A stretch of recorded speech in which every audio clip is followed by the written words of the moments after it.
last board meeting. It's time, so. Okay, so I will call to order the June 24th, 2025 amended fee increase hearing, annual budget hearing, and regular board meeting pursuant to Idaho Code sections 33506 and 33510. Can the clerk determine if a quorum is present, please? There are 5 trustees in attendance and a quorum is present. Thank you. All right, moving on to approval of the agenda. We're amending the agenda to add 7 items under the discussion items. All of them are first readings for new policy. And so we're adding all those. And so I think those are the only additions. Want me to publicly comment on kind of the why? I know it's not an Not yet. emergency We necessarily. can, Okay. we can do it when Perfect. we get into it. We're just Sounds amending the agenda now. So, look good? Yep. Okay. Moving on to approval of the minutes. I will move that the Board of Trustees of Musco School District Number 281 approve the minutes for the May 28th, 2025 regular board meeting. Second. Been moved and seconded. All those in favor say aye. Aye. Passes 5-0. So we then move on to the fee increase hearing.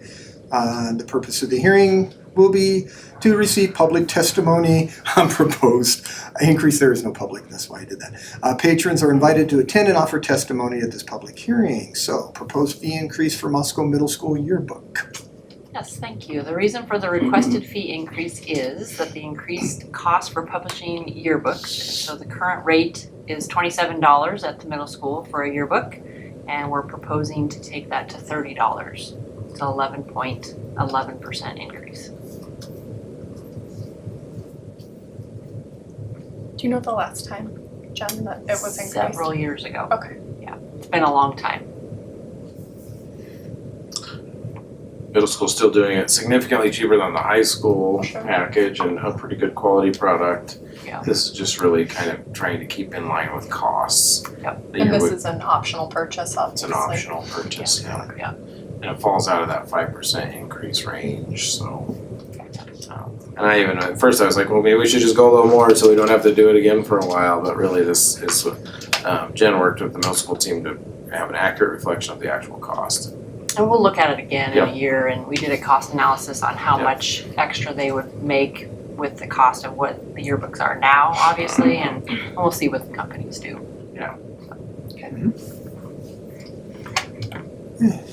Any further questions or comments? Can't see everybody down there. No. All right, well, thank you, Jen. And then moving on to the annual budget hearing. Jen? Here I go again. Okay, well, good evening. There's no public, so I guess I'll just speak to you all.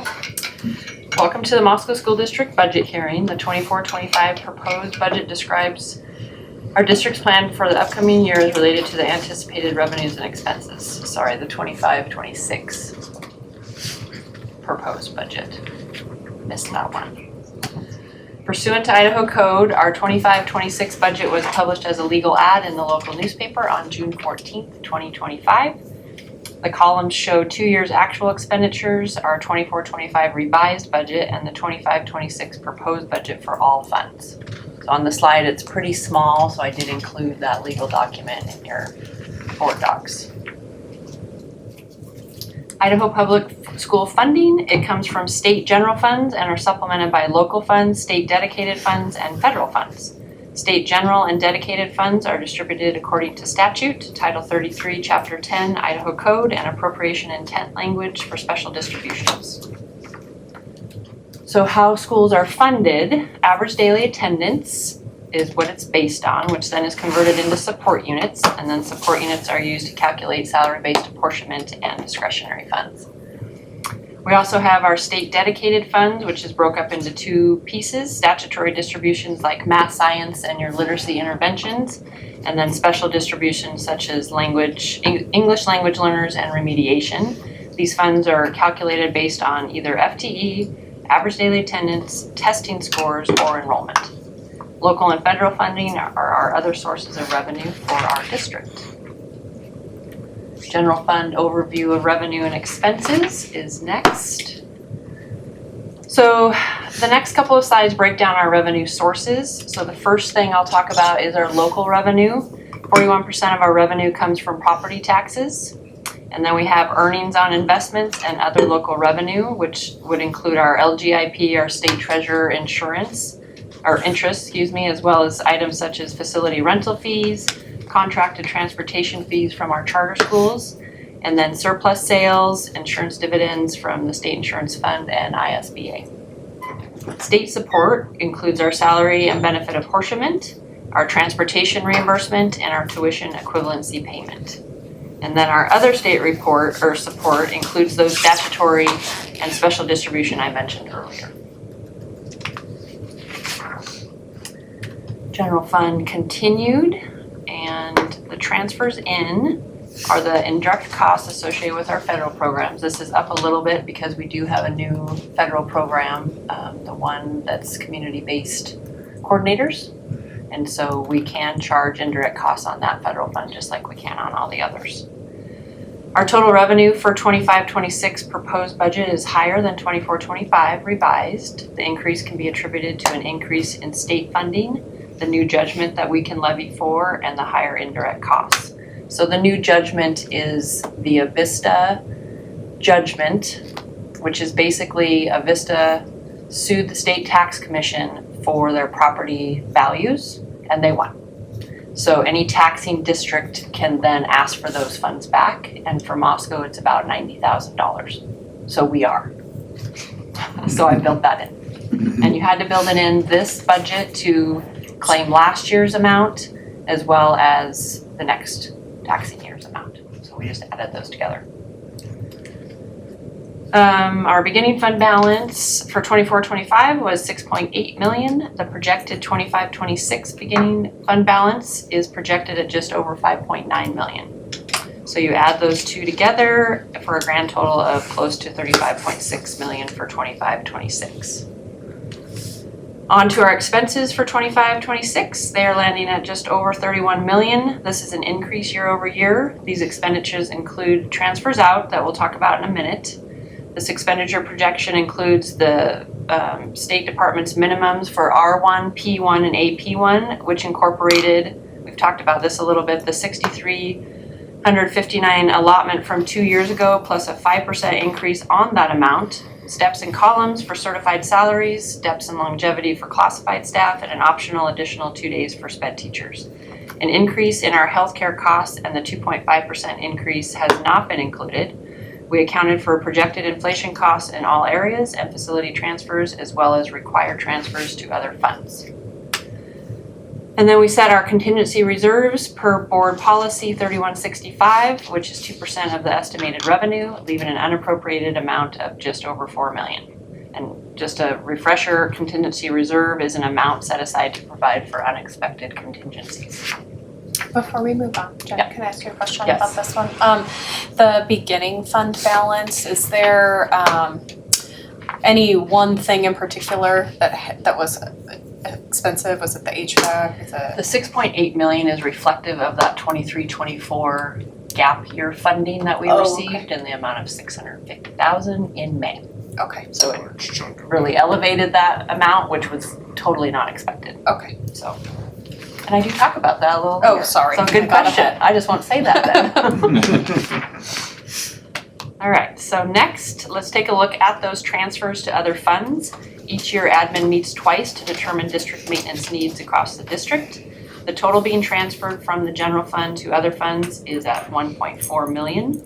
And within that, we have a Medicaid match, bus depreciation, and food service transfers that are required by Idaho code. We are transferring more than last fiscal year to our plant facility fund for projects and to our land purchase account. I have decreased the Medicaid match amount slightly based on conversations with Shannon, our special ed director, regarding the needs of our sped population. Okay, so there's a few numbers there. We're gonna move on to just focusing on general fund revenues. So as you can see, it's projected that our budgeted expenditures, which are in the brown, which is kind of hard to see, will exceed our budgeted revenues in the blue this fiscal year as well as for next. For 24-25, we were funded on average daily attendance. I'm projecting the 25-26 that we will not be in protection mode, as our average daily attendance will most likely remain constant as compared to 24-25. The state is estimating a protection at less than 1%.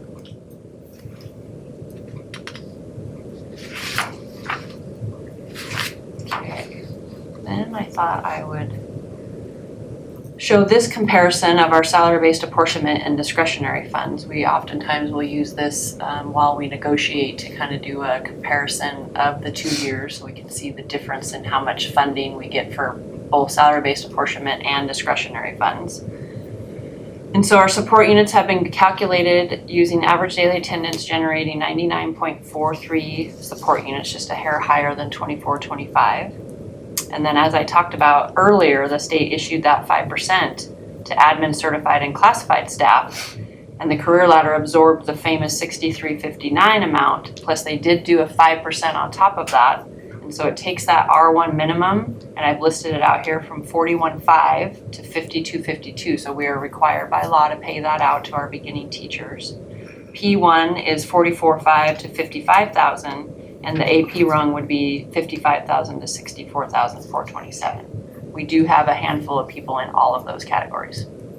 And this isn't a single year. Yes, we absorb all of this year. Usually it's, the R1 is affected and we'll bump those up accordingly. But this year it spread out a little bit and a big amount of money, honestly. Our staffing levels for next year, we've budgeted at the same level. The discretionary allocation also increased overall, but if you break it apart as the state does for the medical piece and the true discretionary piece, only the medical piece increased by $1,751. So total increase year over year is approximately $599,000 for salary-based apportionment and $181,000 for discretionary, giving us a total of $780,000.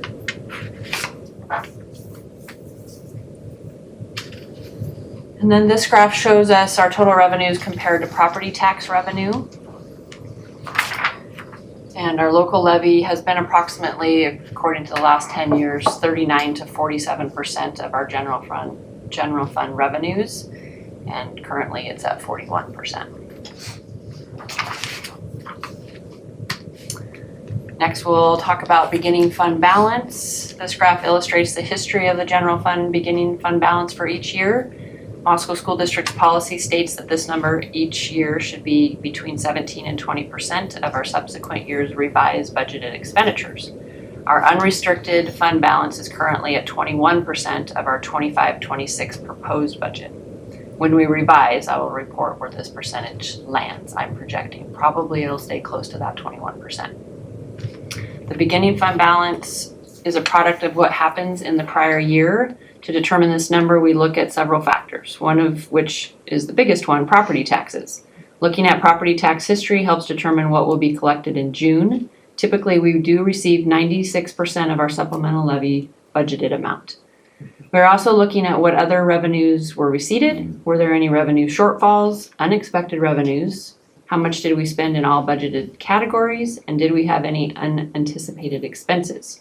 Did we realize any savings? Did we have an increase or decrease in ADA? And were there any staffing needs mid-year? Vacant positions? Where did our MOE expenses land? So all these play into that calculation of where I think or where we think our beginning fund balance will be for the following year. So having a fund balance that is reflective of 2 months worth of operating expenses is recommended not only by our audit firm, but also by the Government Finance Officers Association, or better known as GFOA, and it represents fiscal responsibility of local and state dollars. And then, as Dulcie asked earlier, that gap funding is what put us at that 6.8 beginning fund balance for 24-25. Kind of see without that gap funding, a fairly smooth line, had we not. So then on to general fund expenses. This slide shows our projected expenses for 25-26. Salary and benefits are almost 84% of our total expense budget, with all other expenses making up the remaining 16%. So you can see on this how it's categorized according to the pie chart.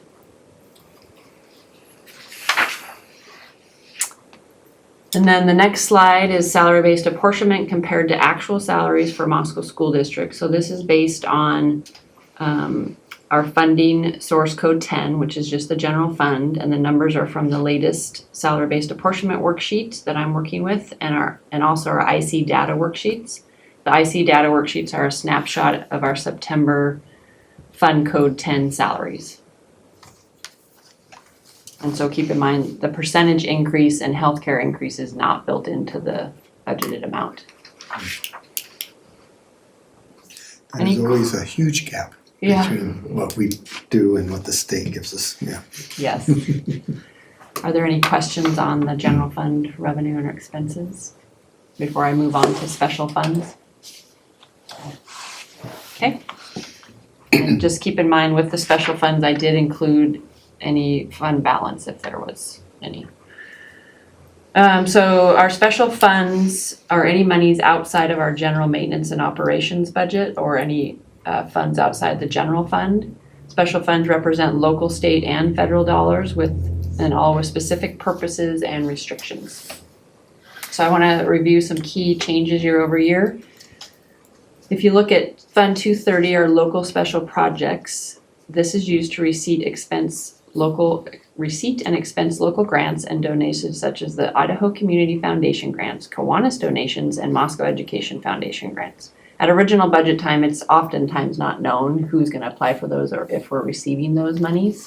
This year, we did receive a large amount of money from our, Blue Cross donation for our nursing program. Mm-hmm. So that was $50,000 itself, and we won't be receiving that next year. And then our after-school program will continue to operate at 3 sites next year. Our insurance excess reserve fund, this is the fund that we hold our fully insured healthcare amount of money excess reserves in. It decreased slightly due to offering a one-time HRA card for our staff. All in all, we have a very healthy staff, and with that comes receiving the excess reserves that are deposited directly into this fund. And we can only spend it on healthcare related items, and it has to benefit all members. Next slide, driver's education was not offered in 24-25, and in visiting with the high school, we currently do not have any instructors lined up to do so in 25-26. Our state special projects, this fund in particular housed our vape grant at the high school, and there will not be, as far as I know, a security grant for next year. Our professional technical grant was awarded a one-time grant this year, and I budgeted the normal allotment for 25-26. It's not known that we'll get that one-time grant again. Technology state dollars will be used to fund replacement one-to-one devices over the next 5 years. We did make a very significant purchase this year. And then our ARP homeless did expire on 9/30. And then Title I will decrease per our preliminary estimates, but this could change at revision time because oftentimes they'll give us our final allocation amounts in October. And then Fund 254, one of our bigger ESSER funds, was fully expensed, as you know, as of September 30th. That was the one that paid for the big HVAC project at McDonald. And then moving on to IDEA Part B school age, this funding has also decreased slightly, but could change in October. Our Medicaid fund will decrease due to the special education services we are projecting next year in this particular fund. Title II will also decrease slightly based on our preliminary estimates. 290, our food service fund, I'm projecting a decrease as we are continuing to experience high inflation costs, decreased enrollment, an increase in student debt, and this fund is sustaining salary and benefit increases as we go year after year. And we have we don't have an increase in federal funding that we know of. And then we've also replaced outdated equipment over the last few years, which has contributed to this decrease amount in carryover. So I am going to watch this fund very closely and do a month-by-month cash flow situation of revenues and expenses. I'm a little bit concerned with this fund. So Which one? food service, 290. Okay. Child nutrition. Nutrition, okay. Yeah. And then our bond redemption fund is where we pay principal and interest payments. House Bill 292 was implemented in 23-24. which means we no longer receive bond tax dollars via the county. The bond tax dollars now flow through the State Department. So districts must use these dollars in accordance with the criteria lined out in House Bill 292. And for Moscow, this means we use these funds to pay off our outstanding bond first, and any dollars remaining then are deposited into Fund 435 to be used for facility maintenance and upgrades. Our plant facilities fund, Fund 420, is where we fund non-bond capital projects and expenditures, and over half of the general fund transfers that we talked about earlier go into this particular fund. And then 435 is that created fund to receive the House Bill 292 excess dollars that aren't used to pay for the bond. And then Fund 436 is our newest fund created to house House Bill 521 for the sole purpose of modernization of facilities. So, with that, this concludes my proposed budget overview presentation. Thank you for listening. Thank you. And then, of course, I'll answer questions. So on the modernization fund, it's up to 9 million. What's the difference? No, we got paid a little. We got Yeah, we paid a have little bit more? 9.2 million. Yeah, it was a favorable bond market, basically. Some of that may be interest too, I'm not exactly Yes, some sure. of that is interest. But it was a favorable bond market, and so I don't know all the intricacies of how that works, but the state ended up with, a couple of percentage points higher than what they actually had estimated in actual funds. And so then they redistributed that based on enrollment across the state. So a portion of that is that like extra payment. Yeah. Right. And then, And sorry, no interest is included in that, but will be. Okay, gotcha. Because Yes, due yes. to, as per my IASBO webinar 1 month ago, we must put these funds in a different pool at the state treasurer. Right now it's in pool 1056, so I've created a new pool. And then with that, we have to calculate the interest that would have been earned since we got the first payment in December through June. So I'm working with the state treasurer Joe at the state treasurer has come up with a fabulous spreadsheet, which I thought I would have to create, but he's already done it because several districts obviously have to do it as well. So he's like, here you go. So I will do that and make our auditors aware that we're creating essentially a new bank account and a new pool at the state treasurer. So that 436 fund, it's sort of, it might continue to fluctuate, go up just a little bit, but it's basically where it's gonna be now. This is the bulk of Yes. the money we yeah, are and we're getting. better off, the goal, like, the statutorily, the HB 521 money, this 9.208, is pretty restricted in how it can be used. It has to be used on capital, new construction or improvements or renovations.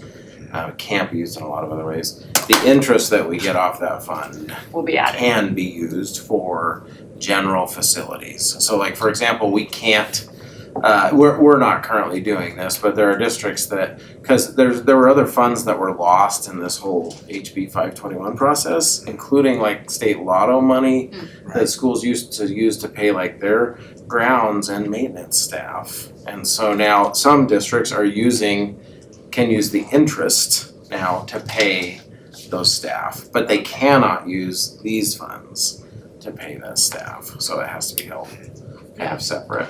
These are good to be familiar with as board because they are all ones that we'll be talking about as we talk about building facilities. Again, in your guys, so like the 420 plant facilities is one that we transfer money to for plant facilities projects. You can see last year we were again kind of increased as we focused our money on some specific projects. This year it's a little bit lower.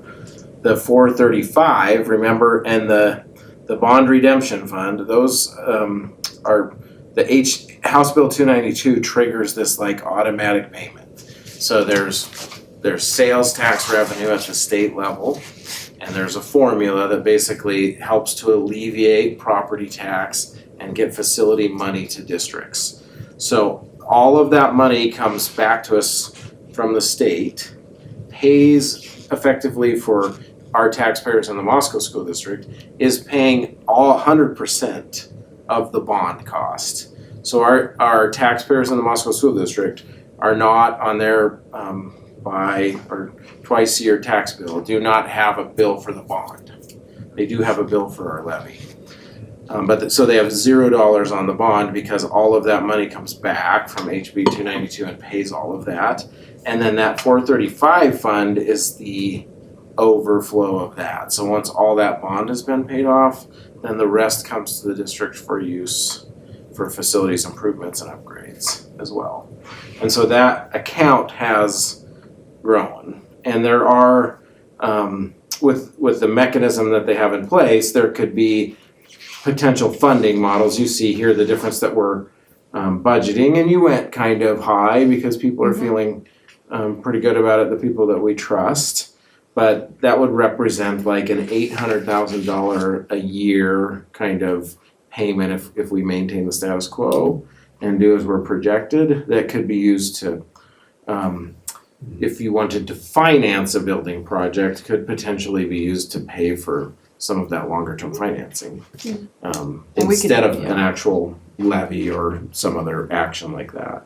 We might see in the 435 that number change a little bit because they did give us a range from, what did I say, $250 to $900 per whatever calculation that it's based on.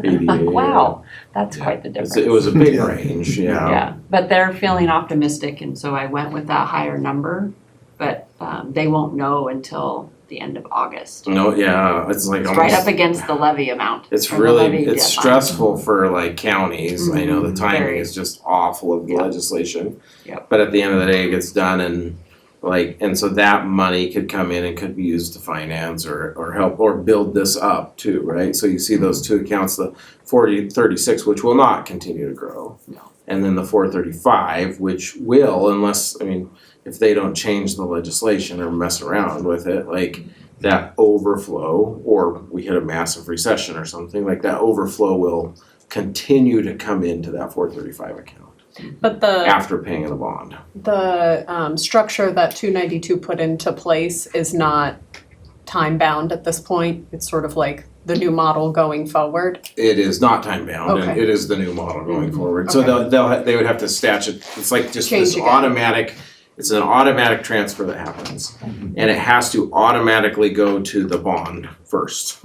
Like before, we don't get any money for our facilities until every dime of the bond has been paid. And districts are in a predicament where, because your L2 to the county has to be filed by a certain date, right? I think it's that first week in September.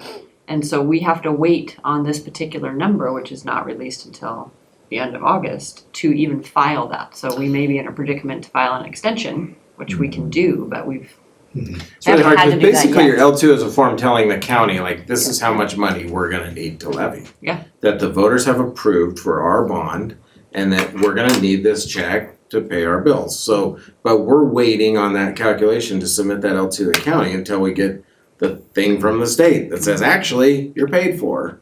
Or you're not paid for, or you're partially paid for, and these are the amounts. So we're just like, we're sitting there hanging, and so the timing has gotten tough. At the end of the day, there are investments coming in facilities, which is a good thing, and hopefully we can continue to kind of grow that account. And that 435 can be used for a broader range than what 436 Yeah, it doesn't have to be do. like brand new construction. It's limited to, you have to use it for school facilities projects. So, but yeah, I think they're fairly equally restricted in what they can be used. Now that I say that, like, I don't think both would be new renovations or repairs. Okay. Then is the 420 money that we've received previously and we're using it down? 420 comes from transfers from Yes. the general fund. Yeah. For So that's kind of what the operating district has, Okay. in the past, when you didn't have a 435 or a 436, Okay. the district would put money into that, and we still do. Yeah. That's that budget number right And there. for a while, we were required to put a certain amount in there, weren't we? A certain percentage? It did come from that. That maintenance Yep, plant facility yep. match, Yep. yeah. and then Which is we now all took away that. gone, but, Yeah. and so yes, that's why you kind of did that, is That's why so we that you have could it. Okay. show some of that match. This is significantly more than any match that ever required, but yes. Yeah. Thank you. And so regarding the child nutrition that you expressed concern about, you had mentioned outdated equipment, or like as one of the causes for concern. But Just why is that, how do you how do you decide whether equipment is going on 290 versus? So 290 is a self-supporting fund. Okay. It's a federal program, right? So most of those funds are like that, and we just code the expenses and the revenues to them, whatever they are. And we've slowly been replacing some of that very expensive equipment. Now, could we pay for some of it out of the 420? We could choose to do that, yes, absolutely. We've had a surplus in that account. Yeah, and that's a fine line too, with any Traditionally. federal program, you can only have a certain fund balance before they Yeah. say, hey, What are you doing you can here? only have a certain percentage, you need to spend this down. So we adhere to those regulations. But when things are constantly inflated for the child nutrition program and the federal revenue is not increasing, and then to boot on that, we have our built-in salary and benefit increases that they're gonna incur every year, no matter what the cost. A lot of our federal programs are in that same boat. Correct. So it's just kind of a perfect storm, and meeting with Kendra and Butch, enrollment is down for child nutrition, so for whatever reason. And then you compound that with people that don't wanna pay for lunch. Yeah, I think that, I mean, a couple of things, with some of the other, like a title federal program, really the main cost is just the human beings, the human resources that we have. And so that pressure is like, it's not going up, but our wages and salaries have to keep up. I mean, we negotiate an agreement. We don't say, well, if you're getting paid by Title I, you don't get an increase this year, because the feds aren't coughing anything up. So that does increase, but that's the gap. The other gap that you see in the child nutrition is the food cost too, I think, which has really risen a lot, and it's getting more difficult by the day to find affordable food. You can't really, in an era of like declining engagement with it, we can't just keep jacking up the food prices for kids and families to try and pay for it, because they'll go a different direction. Butch has talked to me about it before. Like, it's in a lot of ways, with some of the federal restrictions, which are good and intended to create healthy food, like they know the distributors, the people who make the food, know that they've got a captive audience, right? So a great example would be like cornflakes. You can probably go buy cornflakes at your local Safeway for a breakfast program cheaper than you could the ones that we have to order. Why is that? Well, because they make a special run to have slight, reduced sugar cornflakes, right? And there's no other buyer of reduced sugar cornflakes. Everybody at Safeway wants them with the full sugar. and we can't buy them. We can't buy the cheap stuff. Right, and so we get to pay the price that the limited distributors have. So when you start putting some of those restrictions on, all of a sudden they can start charging a little bit more of what they want. So that's a small example, but I would say with foods and nutrition, unlike some of the other federal programs, there's like this double-edged sword of not only are staffing costs going up, but food costs. And in the food program, like, food costs are unlike a lot of what the other things we do. When we look at it, we're like, 85% of the budget is people. Like in the food program, that's not the case. I don't know what that number is, but it certainly isn't 85%, because there's a lot of money that goes in and then out in the belly of kids. So just like that. So, maybe it's 50%. So that food cost really inflates things too.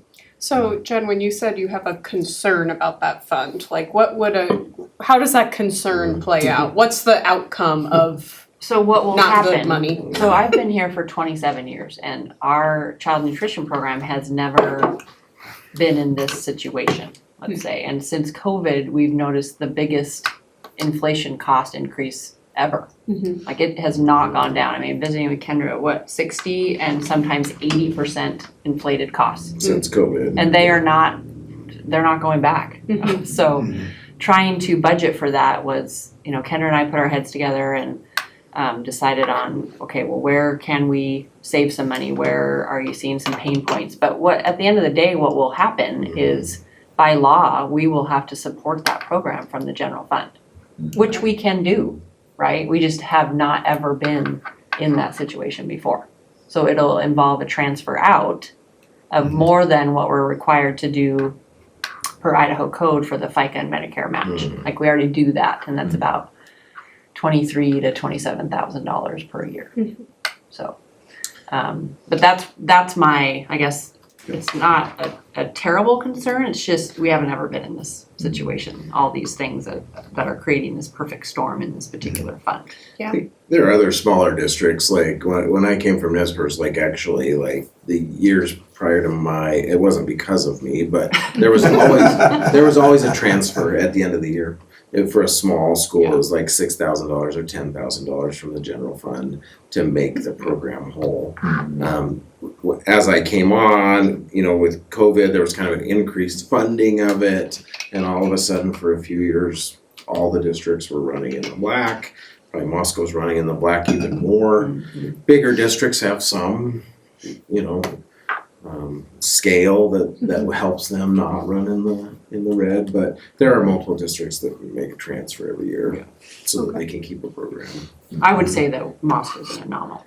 Yeah, we would start looking, as it drops, we're gonna monitor it closely. We everything would be on the table, right? Like if we're wanting to limit how much that transfer would be, we'd look at staffing levels, we'd look at, obviously, we're constantly looking at food costs and other costs. What other ways can we get more efficient? It's not, the good news with like Jen and her team is like, it's not like we're not seeing this and all of a sudden she's coming to me like, we need to make a $30,000 transfer, so. So I'll continue to work with Kendra and Butch and I think there's just so many pieces that are creating this situation that we'll take each one apart and see what we can do. Okay. All right. Well, thank you, Jen. Thank you, Jeff. Thank you. Yes, you're welcome. Okay. So now, move on to good news announcements or presentations. We have no presentations. Any good news? Seems like there should have been some. Nothing comes to mind. I just throw in, we had some amazing graduates. Yeah. Across the board, both Paradise Creek and Moscow High School. Multiple students going great places. I know we had at least 2 high school students accepted to MIT, which I think is a pretty good place to go get an education. I watched the alt school senior project presentations and they were impressive. Yeah. They were interesting and well done. All right. Moving on to our first public comment period of the meeting. We have no public, so we'll move on to director and superintendent's report. Right. Who's our first one on our list? Jim? Any You're other? gonna go again. Yeah. You guys Where tired to of me start? talking yet? No. This one's short though. So I feel like this month has just flown by. Financial work continues in the business office as usual. Many of our first of the year site licensing contracts are due next week, as are additional end of the year reports for special funds. So we're gearing up for that. I'm working with our auditors to find a date in July for our annual preliminary audit committee kickoff meeting. And then I imagine with that will come some new GASB standards as well as any requirements that the state would like us to adhere to. A bit of exciting news, or at least for me it's exciting, we had our Skyward Q showcase for our school secretaries last week and it was very well received, a huge success. They were very excited after we had gone through and showed them what the new software looks like. So I think there was a bit of nervousness in what that might be like, and they were appreciative that we offered something early on, and then I've given them access should they want to play with it in we call it the sandbox, over the summer, but it's totally not required.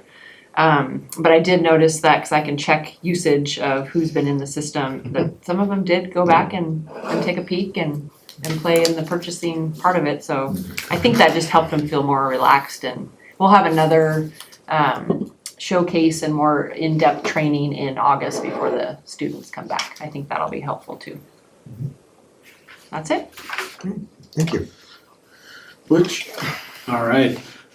Food service, we, since our last meeting, started our summer feeding. Sean dressed up as a pickle as we were serving burgers. But last week we served over 200 lunches, and today our largest ever at 246. So if you turn on the radio, we've got ads running. You'll hear both Moscow's and Pullman's. But we're just getting a lot of students coming out. When I was first here, if we hit 100, we thought it was amazing. The numbers just keep growing. Kendra Holton, our student nutrition supervisor, presented last week and was officially installed as the vice president of the Idaho State Nutrition Association. With transportations, our new buses and transporters are behind schedule. We're going to expect those in late November for the bus and the transporters by hopefully the end of December. One thing Tony's working on is rebuilding all of our sped routes for the start of fall so we can get those kids to school and home quicker than we have in the past, which has been really tight, especially towards the end of the day with staffing and getting those students on. Buildings and grounds, here's my big one. Just projects we're off and running. We've got the Bearfield storage roof under the bleachers was done and completed by J&M Roofing. They made just such quick work out of this project. And it was great. The roof at McDonald is rolling. It's about 2/3 complete. Expecting mid to late July expected completion there. Omega's moving right along with the Moscow Middle School and the AC project. Already through the second floor and should be done with the first floor first week in July at the latest. Flooring projects are complete at McDonald. They're at Lena doing a couple floors right now. And then our summer crew, this is the first year ever we've started at Moscow High as our first building, and we're through with all the cleaning. We're getting through with some of the flooring. If you go through the admin hallway, it's just popping right now with new paint on the hallways. It's just amazing how it cleaned up really well. So really proud of the whole summer crew. But besides that, just projects all across, whether it's mounting TVs, updating classrooms as requested by building admins, just getting a lot of different projects done across the district. So with tech, we're getting every device in the district barcoded and entered into our new tech asset and work order software system. In mid-July, we're going to be getting new IP clocks in all the classrooms in West Park. These just provide announcements and alerts, and we'll have them in all the classrooms and with just the high school left to finish with this newer technology. And then just getting new building software and teacher laptops and a new phone system. So staying busy. Nothing going on in operations. I noticed on our consent agenda that we're losing a couple bus drivers. Is that? Yes, we've got a few that have applied, and we're going to get those interviewed this summer. And 2 of them with experience, which is great, and 1 that will be getting fully trained that just lives across the street from the bus barn, which is always good to have. Truly, the bus is, I would say, a victim of our own success, and that I think there were a couple of guys that were hanging on really out of the kindness of the just trying to help the district out and felt committed to it. And because of the strides we've made in staffing, it was like, okay, now I can let go and go on. So thank you to those guys. And we're in a different place, so it'll put us back again, but I think we're heading in the right direction. So the Thank you. lunch time at Lena, it's like school is operating. Oh, Because it's just a big party over there. Kids are on all the lawns, picnicking together, eating lunch. I mean, it's just amazing how many people are there. Yeah. So, We've put out picnic blankets and sidewalk chalk and sports ball, just a variety of things for the kids to do. And you see the same almost 100+ kids every day, which is great. Even last week with Juneteenth and Friday being off, we still averaged almost 180 kids come through, and that's even without Adventure Club coming through with 50 kids. So it's been a great resource for our community. And then Friday, we always have a community partner come and do weekend food bags too for the kids. So, Yeah, that's really cool.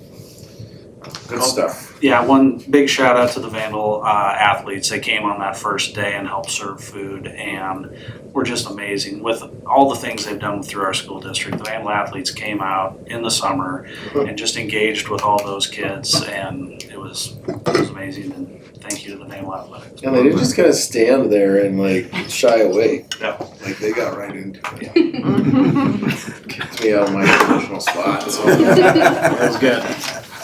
It was good.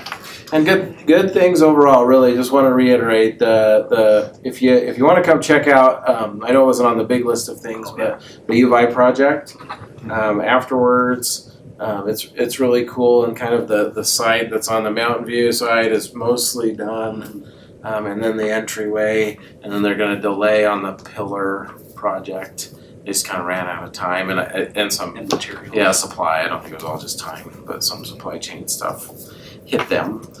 So really cool, and really the electrical work on the air conditioners in the middle school is running ahead of schedule right now, and feeling really good about that.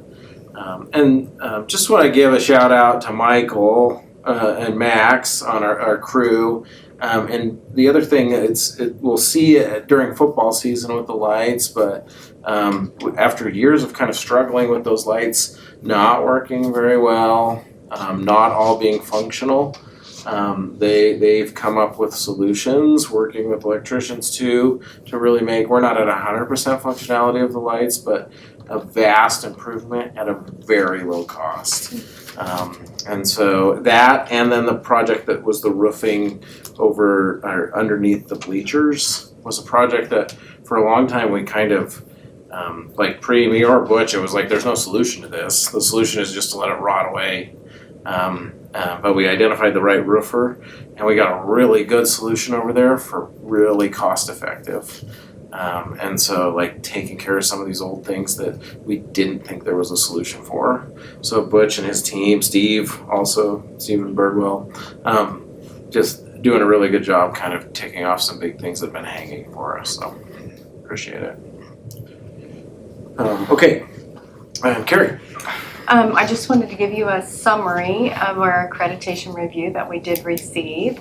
This process involved a thorough evaluation of our instructional practices, our leadership systems, our student support structures, and overall school district performance.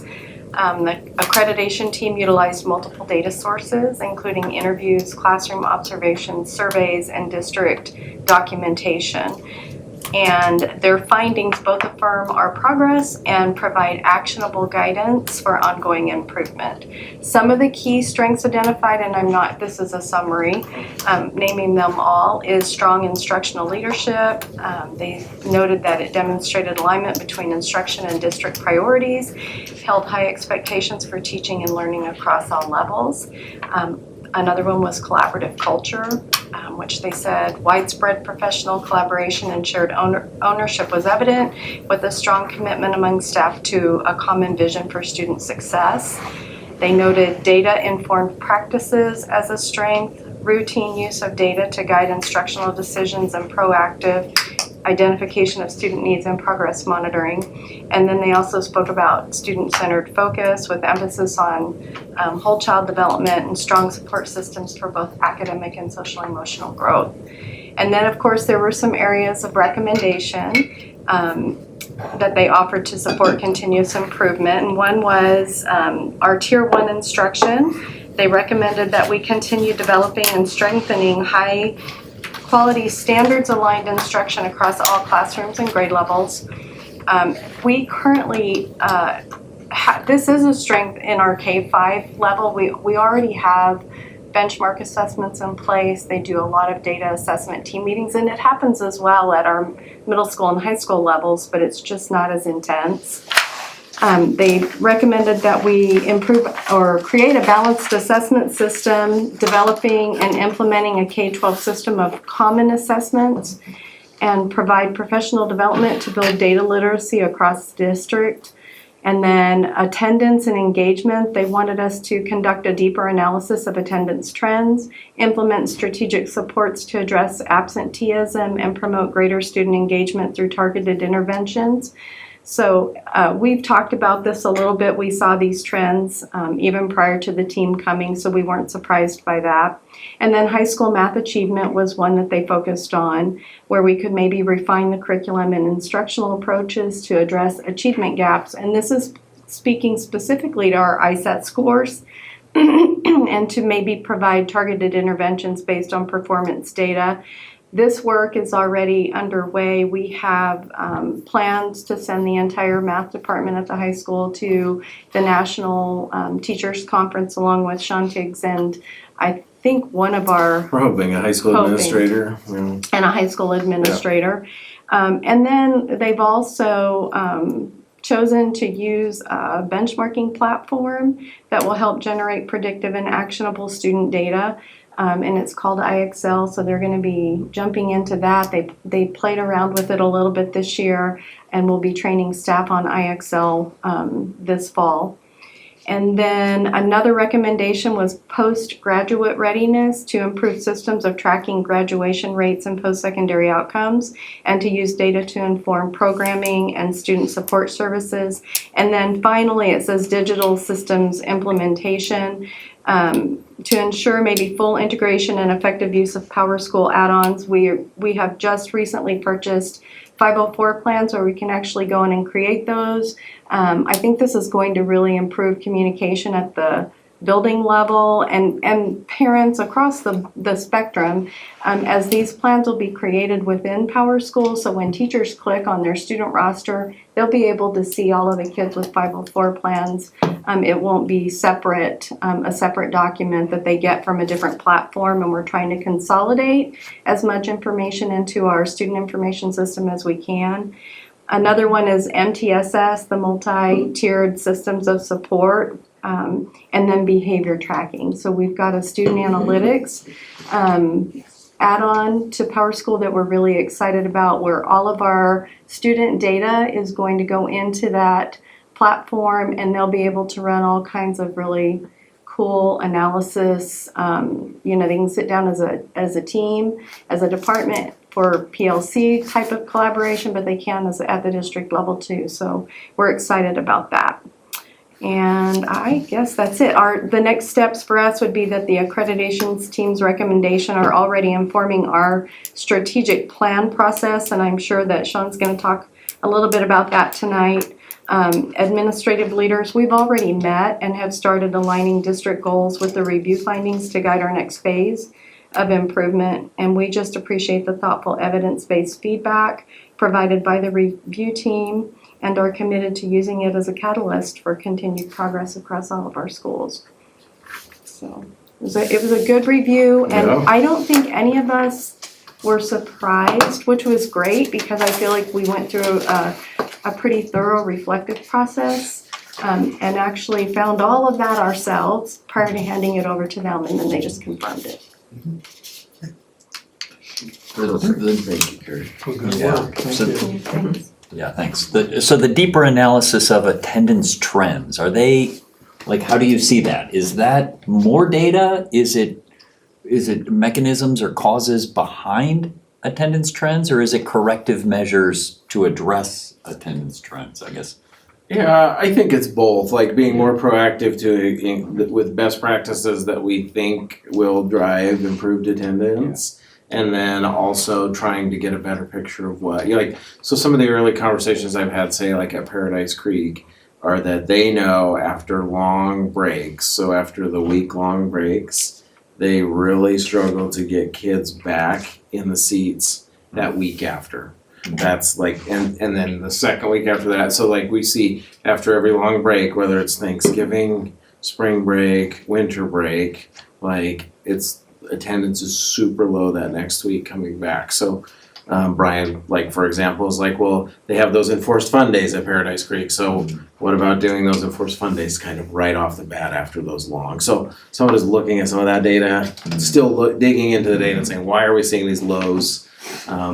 I have some concerns with the way our calendar is built. We just kind of have moved it along. We have that 1 week where we end up with a 3-day week basically in the middle of the week. Our attendance is low on that week. So could we do better in building a calendar? So both, I think. Yeah. Thanks, Carrie. It's great. Carrie continues to lead on this, which I really appreciate, which leads me to your guys' homework on my report. I'm gonna pass this out. So we did meet as a leadership team. I think there's enough for everybody to get around, and I'll make sure Angie and Laura have one too. So we met as a leadership team and kind of came up with what I'm calling, we haven't formally changed our mission statement, but with kind of a mission for us for this 25-26 year, and you can see it there. If it's just viewed through the lens of a student, it's empowering vibrant and healthy students through growth and relationship. And then really the way this statement is built is that you can plug in that blank on that second line. So a little bit worded slightly differently, but empowering a vibrant and healthy blank. And so the idea is you could put in Moscow School District, you could put in Moscow Community, you could put in, and here's where your homework begins, Moscow School Board, right? So empowering a vibrant and healthy Moscow School Board through continuous growth and deeply connected relationships. And so what my thought would be, and what I've asked from our leadership team, is that we're gonna be taking these back to our buildings and departments and thinking as we build building goals about that statement, and we're gonna call 25-26, we're gonna focus particularly on one of those statements, which is growth. So what I'm hoping is that the board might wanna join along. This is just a draft document, it hasn't gone out to the other staff in this exercise, and use some of this on this piece of paper, which I'll talk about kind of very briefly with some of the strategic priorities we identified, to kind of come up with a goal for the board that fits with, so that every department, whether I go to Lena Whitmore or whether I go to the transportation department, and say, what is the growth goal for that unit and how does it match our growth goal? So we're gonna be focusing on growth, and how can we write a goal that has that growth in it. So you see the vision there of this school year. But then beyond that, the strategic priorities, these are the things that our leadership team, through Carrie's help and others on the accreditation process, we've identified as our draft kind of strategic priorities. I know there's a lot there, and not all of these are like goals that we need to get done this year, but these are things that we believe we need to have our eyes on. And whether it's this year or in 5 years, like these are things we need to continue to focus on. So coming straight from accreditation was district mission, vision, and values, like updating that and refocusing it. Collaboration time, improving collaboration time and its use is another one. Improving out of school time experience for our students. College and career readiness, specifically around accelerated options in middle school math, science, others. Student, family, and community engagement, whether that's through the community schools, other career development opportunities. You see some of the other engagement pieces that we're doing, I'm gonna talk about soon here, which is in implementing like a digital student registration process, which we're doing, and then improving our parent community communication and engagement. Technology and innovation, strengthening the connectivity of our tech department and building staff. A large section on academic achievement, including attendance patterns and other things like that Carrie talked about. Facilities and operations, staff and student safety and security, student behavior, and then vertical and horizontal integration, including common assessments. So this is just something to get you guys thinking, and I would defer to you guys as a board, but what I was hoping is maybe we could just use that same format that our other groups are gonna use, and maybe starting next month, we could come up with some goals that the board, or a goal that the board would like to set, kind of in the same vein as what this statement is. So. Focusing on growth. Growth. that's the word that we're looking for. I Yeah. underlined it. Perfect. So we could come up with a goal that, I told them all, growth had to be in your goal statement, right? So however we want to, or you guys as a board with me supporting you, want to build a growth-based goal. So Chair Fonts, what's the mechanism by which we do that, since we can't all talk to each other except in think front of an audience? You can answer. Well, I mean, we would have a board workshop. Yeah, we could do it through a board workshop, or you could do it at a regular, at your July board meeting just as a discussion. Right, so we could do it as a discussion, and if we didn't wanna do it there because time constraints, if we wanted to set a board workshop, we could, and so that's still public, but we get no public input. So we just work on it, and if they wanna watch us, they can watch us, so. That, to me, feels like it would be more constructive than trying to hash this out in a board meeting. Yeah, the time constraints in a Personally, board meeting to discuss it seem too Well, much. we could even do an early workshop and then That's the true. board meeting following. Yeah, if we wanted to do them on the same day, we could, that'd be up to us and everybody's timing. When are you hoping, Sean, that all of your I folks mean, will? they're gonna be coming back to this, the staff are, so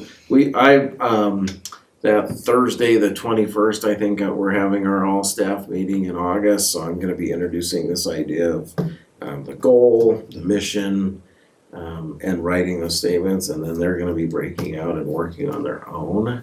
So if you did it in July or early August, you'd be ahead of the curve. Okay. I think it'd be fun if on the 21st I could talk about the board's done that work and this is their goal for the year that's focused on growth.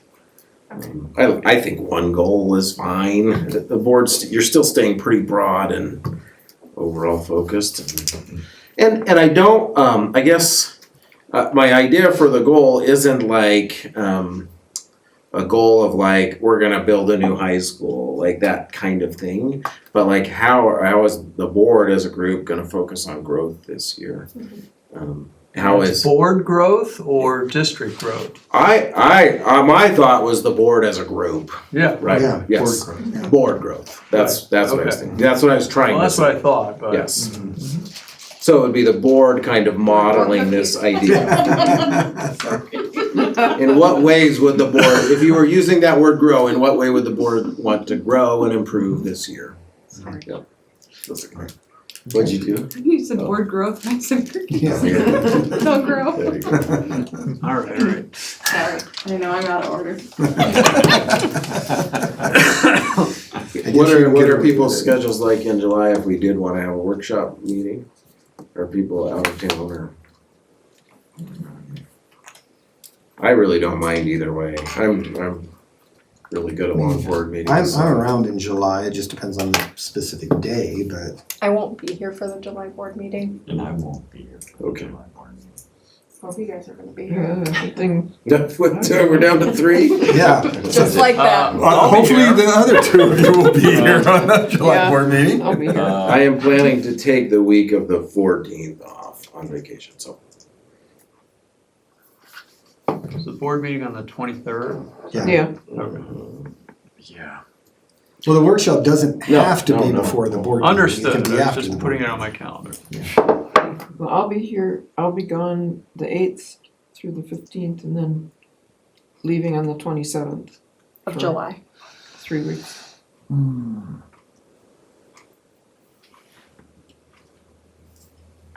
I think I have like July 9, 10, 11 open right now. Were you saying you'd be here? No. No, you're not. I'm gone then. It's gonna be a summer. Yeah. Yeah. Mm. Well, we can, that first part of August too, we have that. That would work. So what's, I get back the 20th, of August?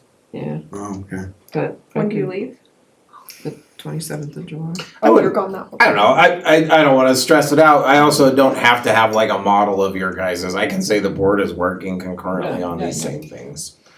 It's okay. We could do it by And a workshop doesn't have to be all 5 of us, we could, right? Sure. Alright, so who's not here the week of the 7th? July 7th? Yeah, that week. I'm here the 7th, but not after that. So you're leaving the 8th? Yep. Okay. I'm And then here. you're gone for how many weeks? Well, I'm just gone 1 week and then I'm back until the 27th. Okay, so you're here the 14th, week of the 14th, and the Well, week of the 16th. 21st. Yeah, I'm here the 16th through the, But Sean's But Sean's gone. yeah. Sean's Sean's The week of not the that 14th. And So I then guess you can and go back two to July 7th. 2 of us are gone that whole week of the board meeting? Yep, I'm gone. Yes. Okay. So who could make it July 7th? Yeah, how about I just could- July 7th? In the evening, I think I'd be back. Yes, July 7th evening. Yeah, I'm open on July 7th. As am I. just to get it started, and then, Yeah. and then, Perfect. yep. All right. So what a time. Yeah, what Yeah, time, yeah, what time. time you want? Well, how late are people going to go? 6? We go till Are 10 we- PM regularly. Yeah, I know.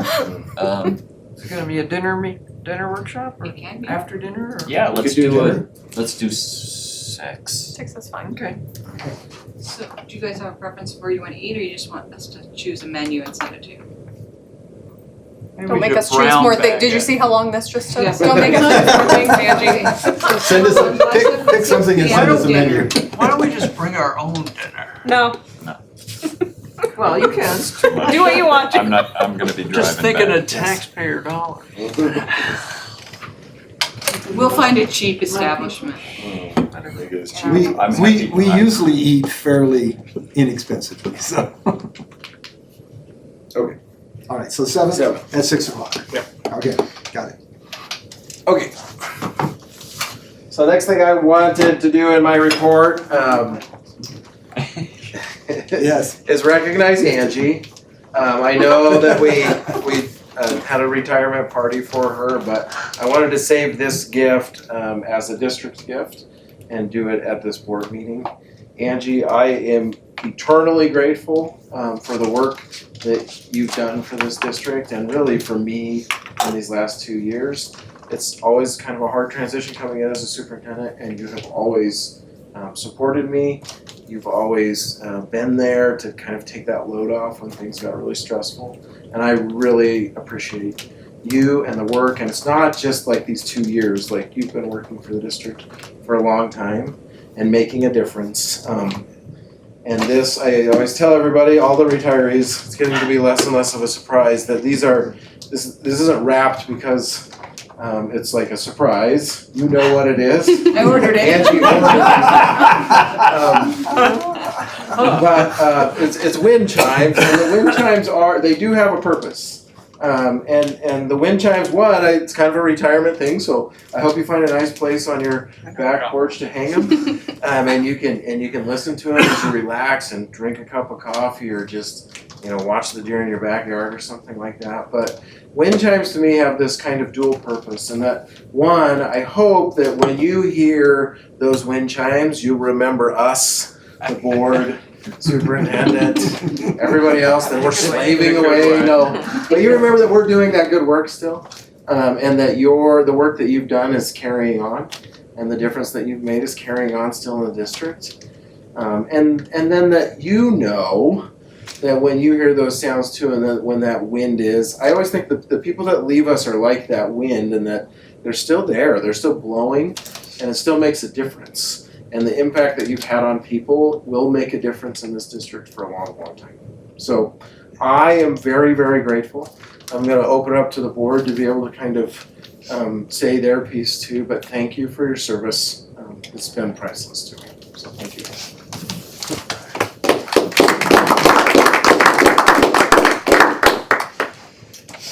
Yeah, so I said some of this at your retirement party, but you have been invaluable. You've kept me on track, out of trouble, making sure I did the right thing constantly. And so, and I really appreciated that, the 8 years I've been on the board, of you guiding me all the way. And I've learned an immense amount from you. So thank you. if anybody else wants to say anything. Laura, big shoes to fill. I'm sorry. As an example, I know you're allergic to flowers, but at the store, I felt like it would be inappropriate to call you and say, which flowers are you allergic to? But I knew you would, I knew you would be there and you'd pick up the phone and tell me where to be, what to do, and which flowers to buy, so. Yeah, I really appreciate, Angie, how welcoming you've been. And Lord knows how many board members you've had to onboard and get them set up on things, and yet you have an incredible patience, and I really respect you for that, and I thank you, and never making me feel like I had a silly question, even though they were undoubtedly silly sometimes. I know you don't like to be in the forefront, but you sure have a strong back front backing. And yeah, you're always helping us out. I see you in at a state level almost as being pretty outstanding on the state level. Like 2 years ago was recognized as board clerk of the year. Yeah. Yeah, I've just loved working with you for 14 years now, I think. They just flew by, most of the time. There were a few rough spots, but. I've been through a lot. One of my favorite Thank you memories so was the West Park, we just had it this year. And both Ken and I were trying to run it. Angie, I think you went home maybe not feeling well or something No, like that. that was when I You were was, planned, that's right. I was in a hurricane. And you were listening, and well, there's a couple of those. And I forgot to go into executive I session. did too, I forgot to go So to did Ken, and executive we adjourned, and I didn't say anything, and then I had Angie on the phone, I was like, I think we're just gonna keep meeting, and it'll be okay, and she's like, oh, no, you're not.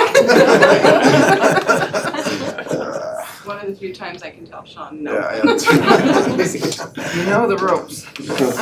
Well, thank you all for your kind words. I've enjoyed working with all of you.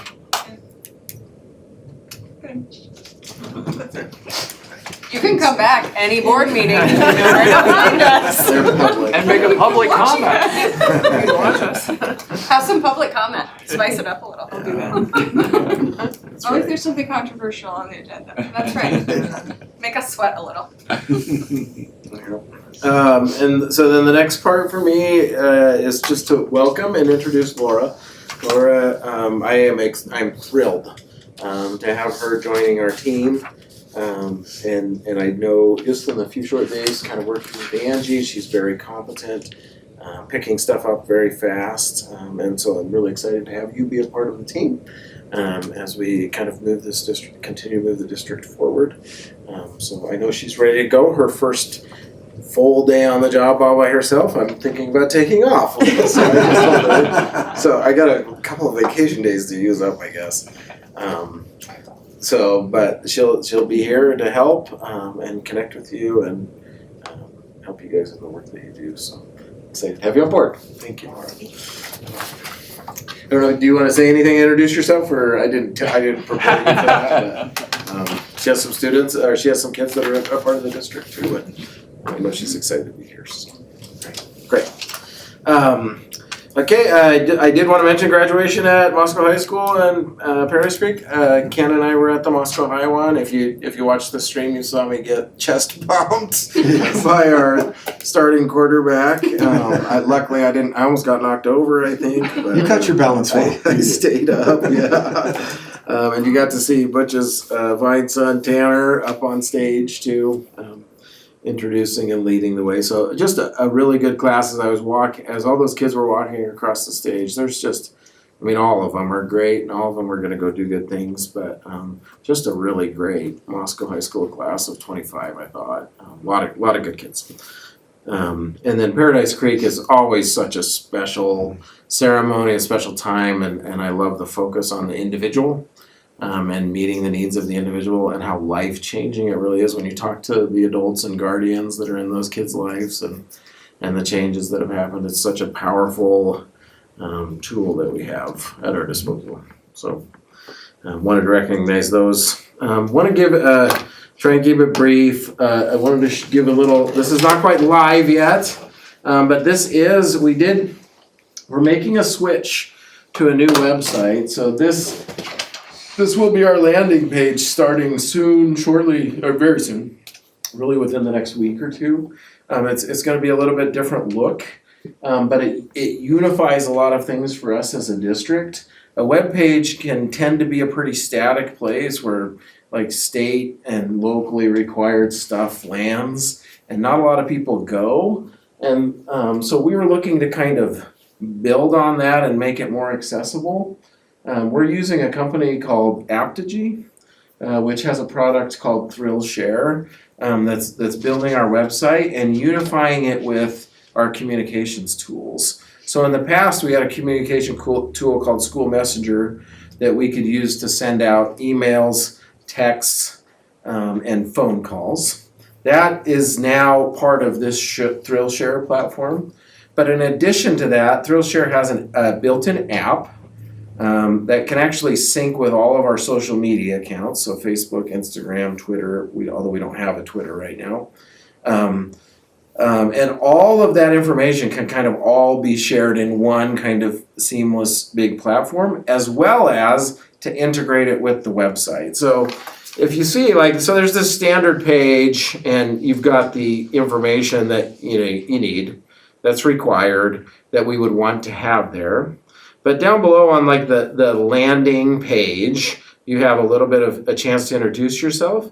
And then you'll see these sections that are built in this Thrill Share platform where news can be shared. News are like kind of longer form articles about our district. And then down below, you have your own live feed. So here's some stuff that I've posted in the last few days that went on the district site. So this might be a graduation. It was an opportunity about a football camp. And here's a kindergarten registration. I've been trying to share some things. The nice, and then you see you have this calendar of events, which can be linked to the Zoom meeting for our board meeting, everything else kind of in a common platform. And so it's a mix of these things. Now, the cool part about this to me is that the live feed, the news, and the calendar events don't stay static now.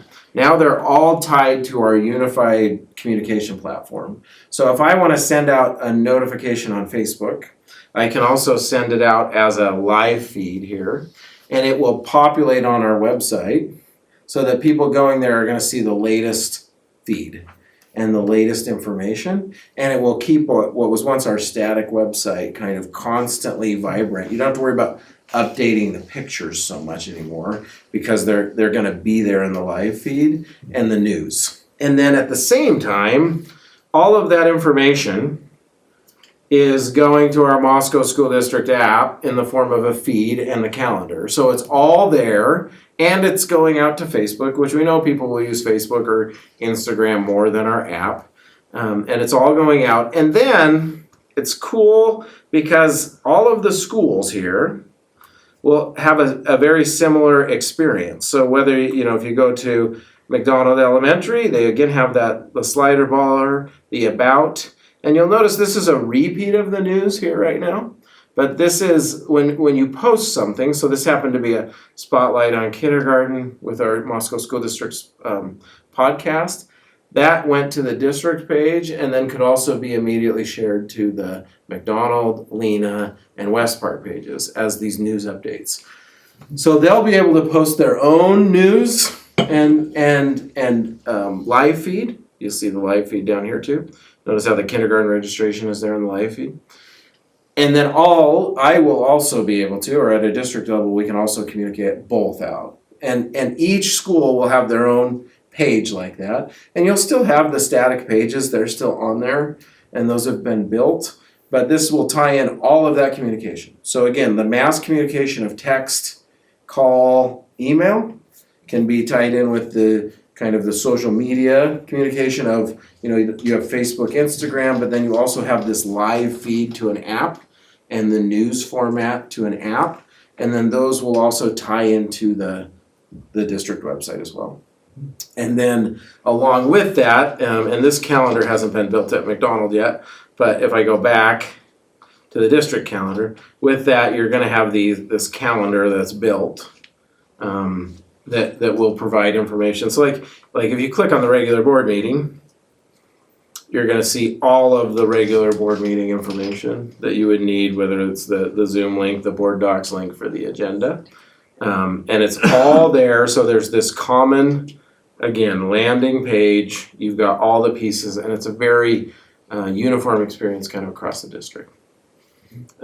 We've taken away kind of the static feeling of the website, and we've moved it into this platform. I think it will be a great, so we're gonna be pushing out, encouraging parents to download the app. In the app, you can sign up for whichever schools that you want to be notified. So if you don't really want, it's fine. Like if your kid goes to just the high school, you don't need this other stuff. You would only get things that are the high school feed, things that are important to you.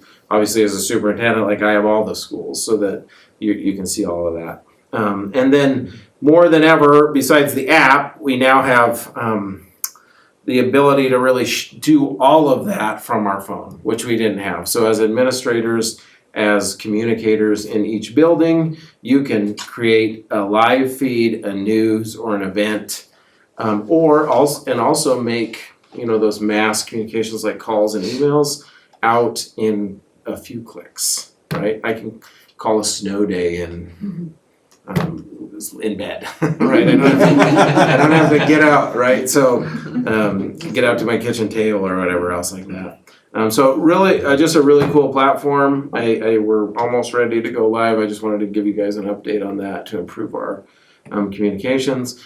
And there's also no restriction, like with our app format, just like with Facebook, like you might not be signed up for the email, but anything that goes out in live feed and news can go straight to this app, and you don't have to be you can go to whatever school you want to go to, and you can see the great things that are happening at the Moscow School District. So anybody will be able to access the app. I really love the polished look of it, and I love the idea of sharing like some more long form stories as a way to really promote the school district. What is your vision for the team of people creating that content? I know in November when I was at the ISBA convention, I went to a session about like communication management through your school and the ways that it can be done really well and the pitfalls.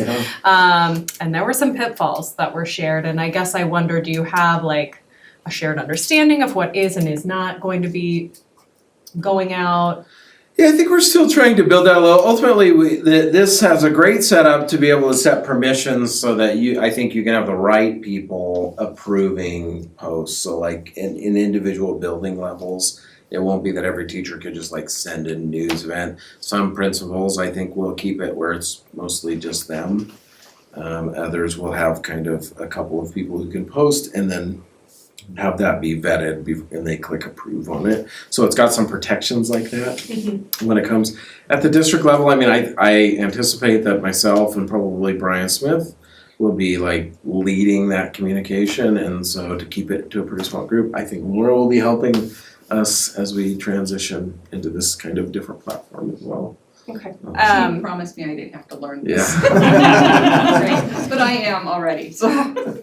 Angie's already come up with some good solutions. We had kind of a little bit of a clunky policy in our old setup, but Angie had gotten used to it and made it work really well.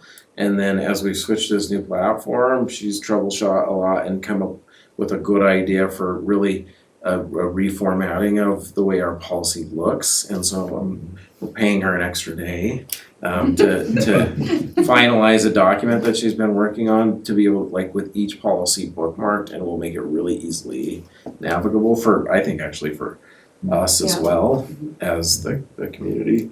So, yeah. That's great. Yeah. I can imagine that this thing that you shared with us too, for the strategic priorities would be a good place to think through, like a communication goal. Like why are we making the posts? I think that's what I constantly come back to, because I hear a lot of people say like, we need more social media, and it's like, do we need more social media? What is the like ROI on that? And thinking strategically about how we're investing people's already stretched time. Yeah. I mean, the number one way you're always going to talk to parents, at least right now in this moment, is through a text message. That's still like it's the one way that we can catch everybody's attention every time. Social media doesn't do that. And the other thing in communication is They say, you know, communicate through a bunch of different channels. This product makes that simple, right? I have done it multiple times where, like, you know, these posts, not this last one, but this one, about the football camp, went out on Facebook at the exact same time it made it into this live feed. At the exact same time it went on a website, that it went to an app. And with no more effort than it would have been to post it on Facebook, right? So that part helps us solve some of that communication problem too. Great. Yep, and then I just wanted to reiterate, I know Carrie mentioned it just kind of briefly, we are doing other things in kind of the technology realm. And Carrie and her team, Denise, when I say team, Denise, has done, Jennifer, that's right, yep, there's a team. Have done a ton of work to kind of help us navigate into a lot better things. Carrie mentioned the 504 program, so we are unifying our 504s across the district to the same common platform and digitizing it and putting it into the PowerSchool platform so that when you click on a student, you'll be able to see that they have a 504 and that whole plan will be able to be brought up. Right now, it's all over the board. Every building has their own 504 form. Some of them are digital, some of them are in milepost, some of them are in Google Doc. So there it's just everything's different. This will unify that. So that is one project that's kind of at completion now, and we just need to kind of finish uploading the data. We're also working, we've also worked with them on online student registration.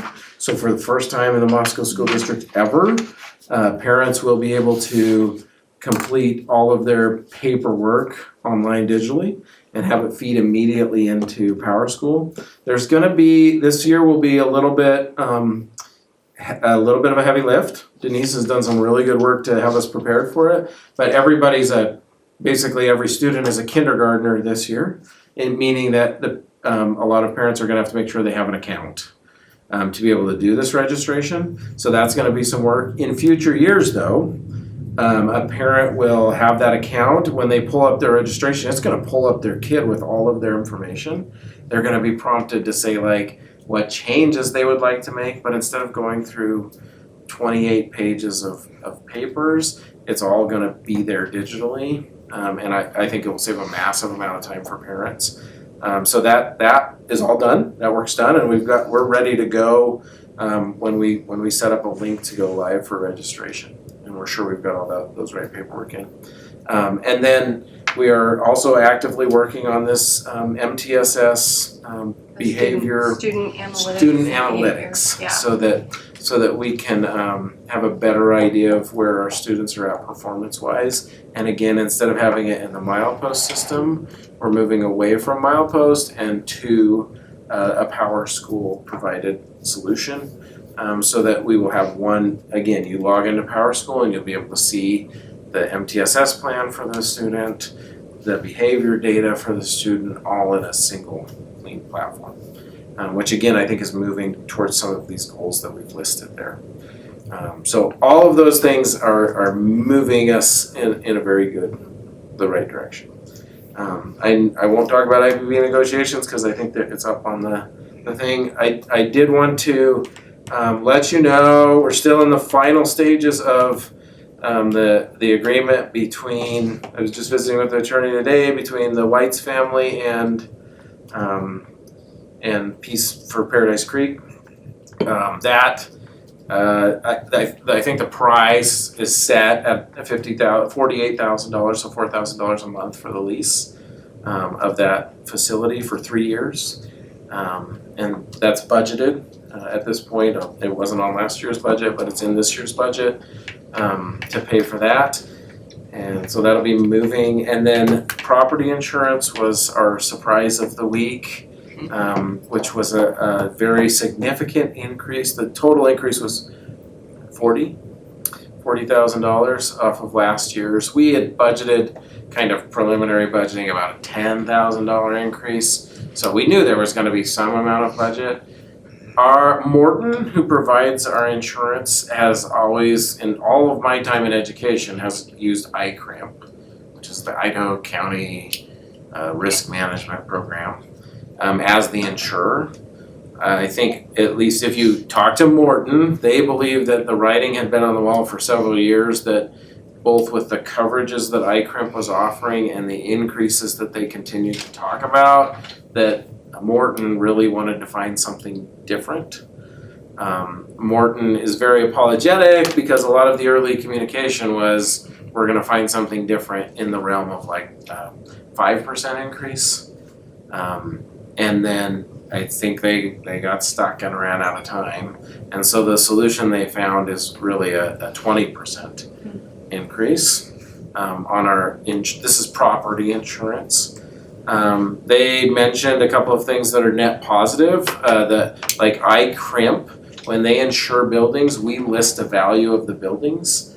I had some real concerns last year, and I wouldn't say Moscow was alone by any stretch, that given a lot of the construction increases, that many of the values we had in buildings were under replacement value. Last year, I did make some movement with Morton to get our buildings back up to, I still didn't think they were at replacement value, but like in an incremental step up. Had we stayed with that, I probably would have tried to bump it up again to get us more close. But so they would only pay, ICRIMP would have only paid the dollar amount that we had in that plan. Now with this new insurance, we're paying more for it, but they will pay full replace the building value. So we don't actually have to do that estimate. If we have a 50,000 square foot elementary school, this insurance will not give us, say, a dollar amount. They will replace a 50,000 square foot elementary school. So the insurance, that part of a package for like a catastrophic loss is better. And there's some other areas where we're not limited, where ICRIMP really wasn't, they didn't want to negotiate those things. And so there are some increased benefits. Is it 20% increased benefits? I don't know. I mean, but it's really the only option we have. I have indicated to Morton verbally that we'll put out an RFP to see what other insurance companies, if we can find a better package after that. I felt disappointed that it was a surprise. It came last minute. We weren't prepared. Jen went back and found the text when they were presenting to us at the Ed Law Conference. They had told us 5 to maybe 7%. I text Jen that right there at that day. I was like, okay, budgeted 5 to 7%. I brought that up. I mean, it is what it is, and this is the market that they're in. But I just want to make you aware that was at least a $30,000 surprise that we weren't anticipating in our budget. And that's what I have in my report. Oh, I do. You can also see the end of year enrollment summaries, if you check that out and take a look through there. I think they kind of speak for themselves. We continue to see a dropping enrollment. I don't think next year we will transition. I'm not trying to be a downer, Deb, but I think next year our 3 smallest classes will be kindergarten, first, and second grade. Now our third grade class will be a little bit larger. So that's makes you worried, right? About our overall enrollment as a district. But no, I don't anticipate a massive cliff. And on a positive side for us, we did not maybe lose as many kids throughout the year this year from where we started. So that might be positive. We do see it. The other positive thing I would say is if you look at those elementary numbers overall, although we're starting low, most of the loss that we had comes at the high school level, I guess. So those kids aren't going to be around forever anyways, but seem to be fairly stable, I guess, at the elementary population. Okay.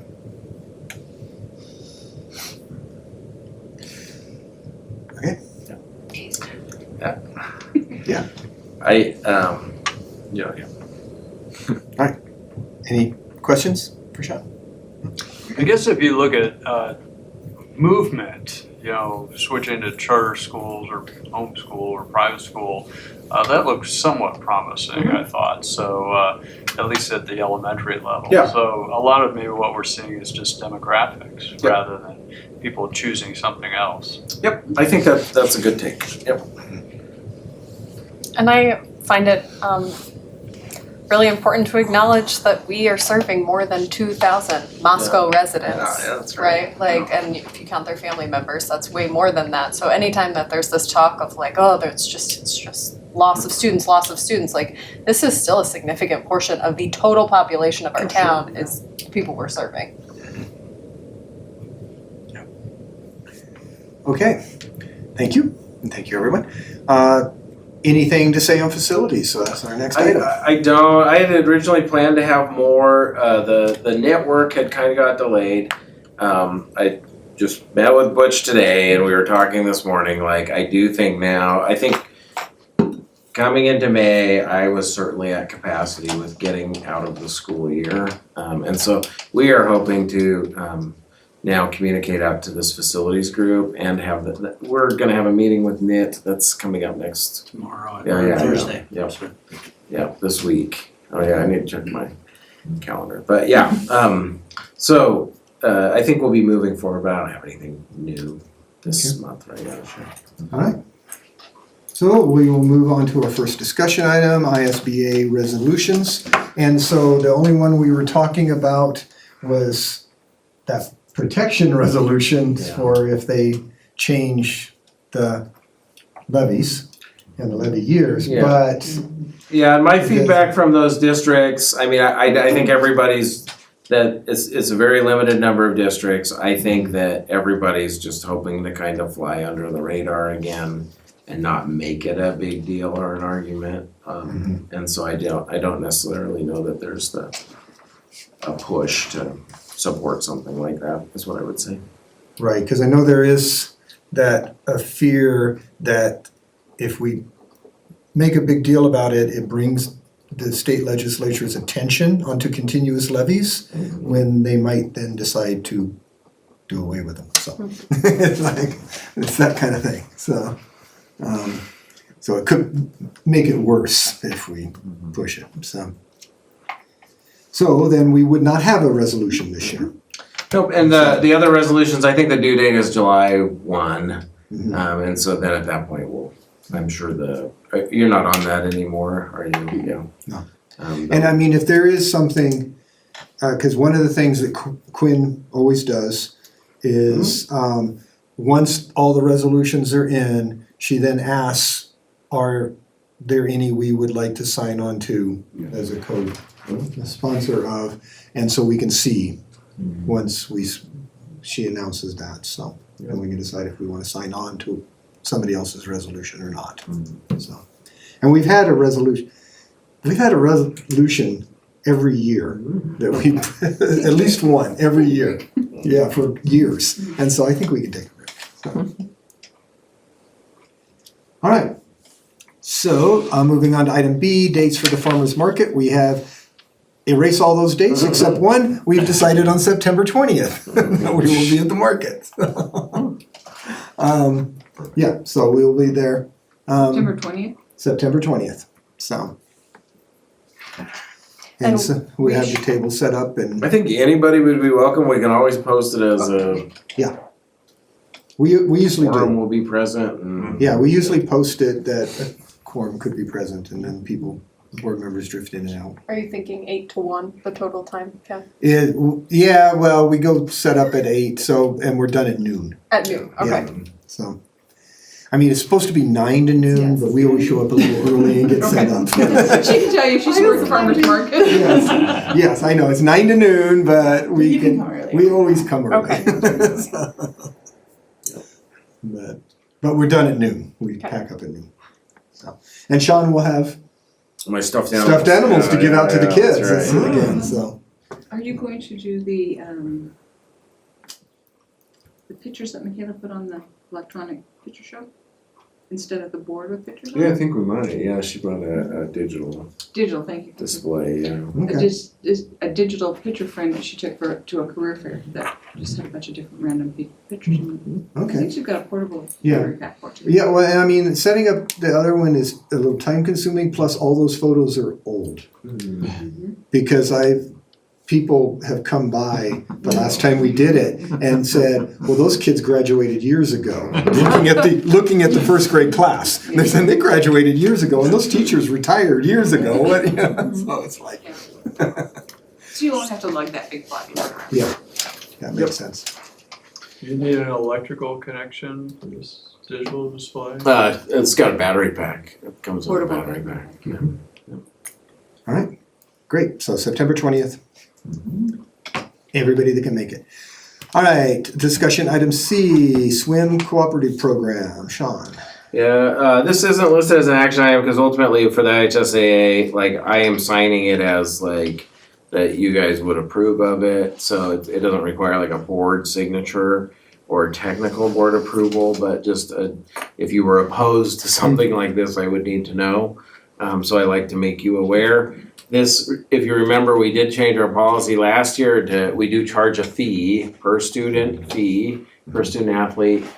Swim is not something, there's only, I'm trying to remember, there's 2 classifications of swim. There's 6A and 5A. So this isn't, we had a golf situation in the past, this isn't that. But if a Troy kid or kids come to swim on our team, they'll swim during the regular season, travel on our buses, get our coaching, and compete really during the regular season as a Moscow student. At districts, they will have to compete as a Troy student and would only qualify. But technically Troy and Moscow are in the same classification. We're all 5A because there's only 2 classifications of swim. So I have 0 concerns. I think it's good to be good neighbors with our other Latah County schools, and we're a large enough school that we can support a high quality swim program. So happy to have them on board. Okay. Great. All right, moving on to the first reading of Section 5 board policy. And so we have several of these first readings. And so Yeah, so I'll try and kind of get through them. I do want to treat these as first readings. First, I want to say I apologize for the timeline of these. It's the reason for the amended agenda.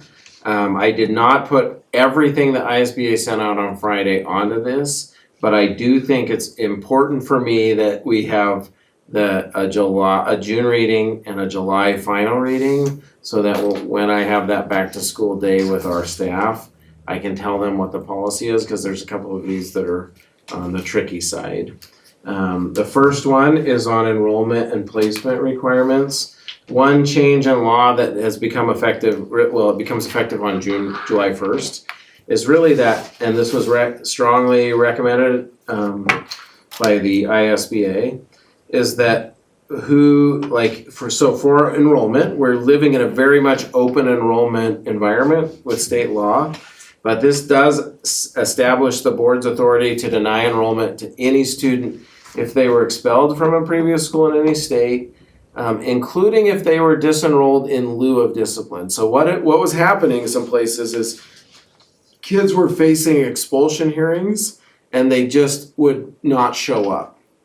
And the ISBA and the State Department have always advocated, like, if you have a kid that's up for an expulsion hearing and they don't show up or they just disappear, still go through. Like, send the letters, certified, have the hearing in front of nobody, make a decision to expel. But some districts weren't doing that, and some districts in their states weren't doing that. So facing expulsion, you drop off the radar. Then when you go to another school district, you're not expelled. So you enroll. So this would allow us to say, if you were in process of expulsion, and if you were disenrolled in lieu of discipline, then we could keep you out. How do you know though? How do you?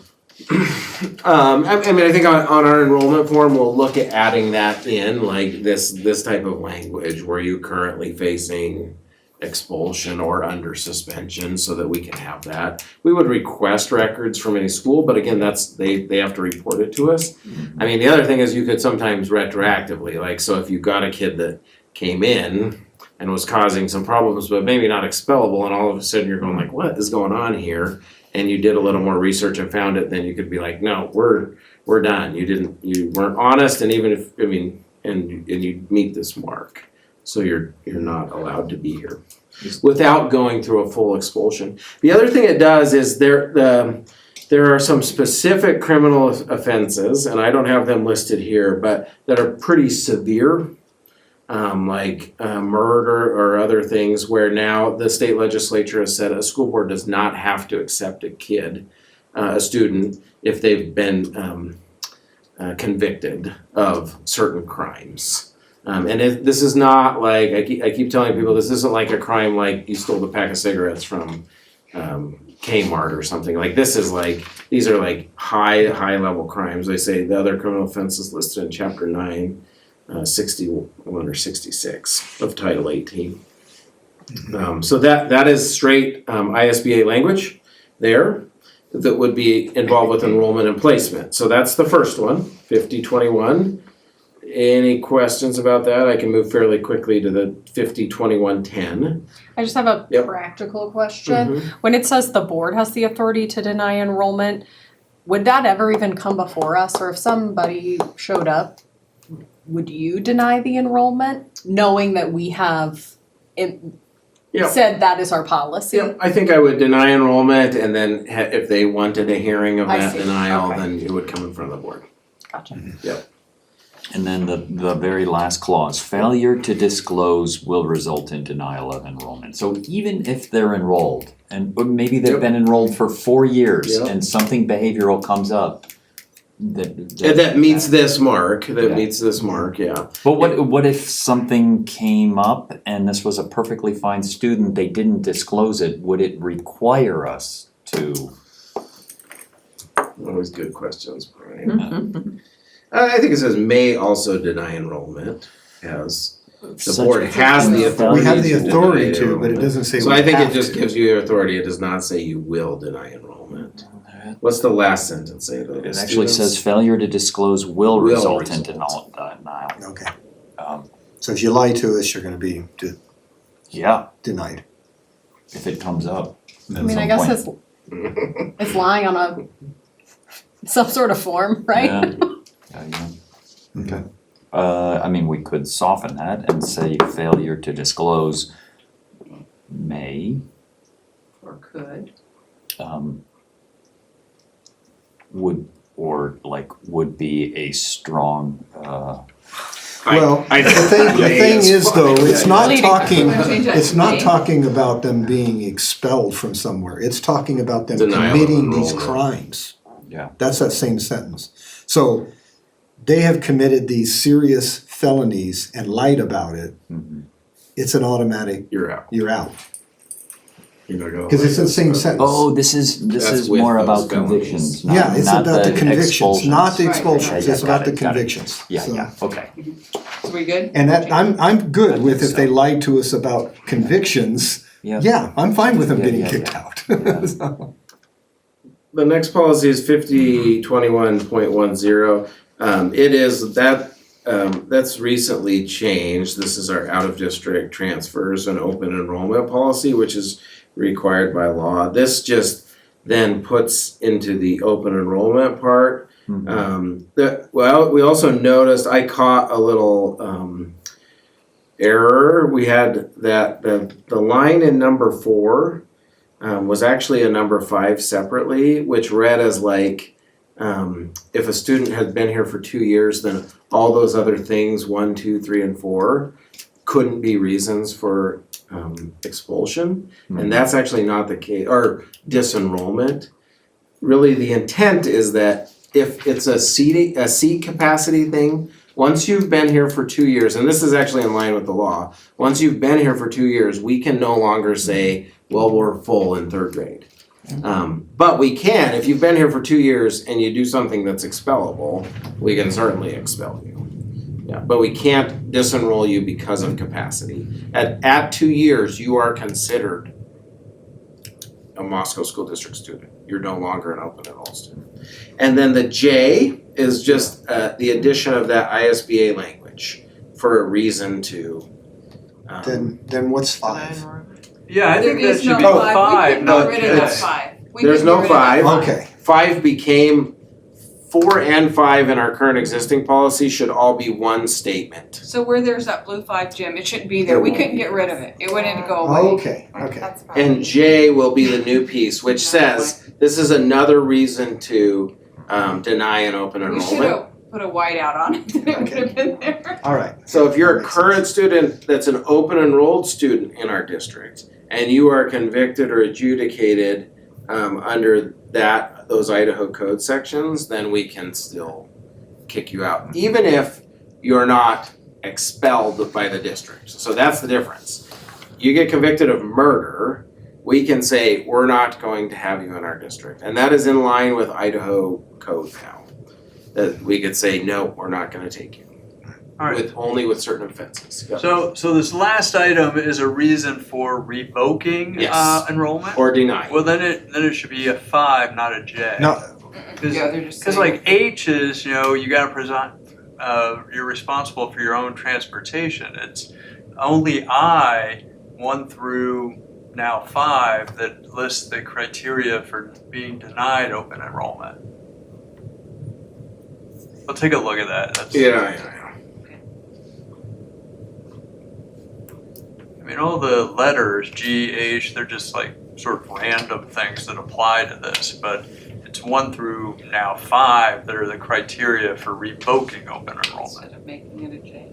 5. Yeah. That makes sense. Sorry. No, that's why we're doing this as a first reading. That's good. All right. Any other questions on that one?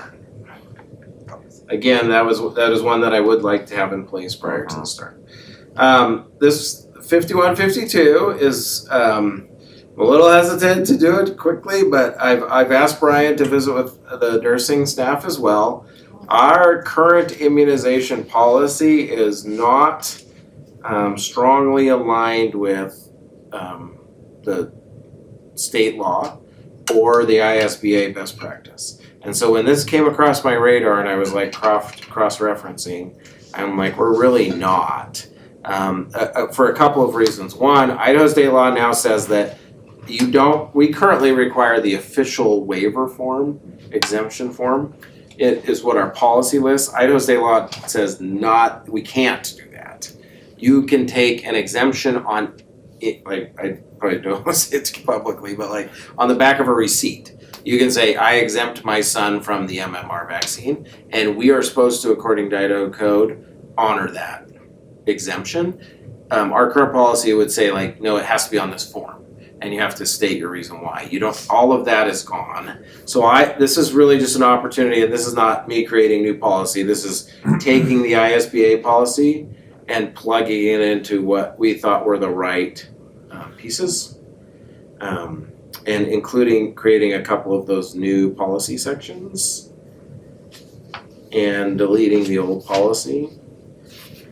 But this is still saying under 515201B that the parent has to provide Some sort of exemption. Yes. Yeah. some explanation, stating their objections or religious or other grounds. Yeah.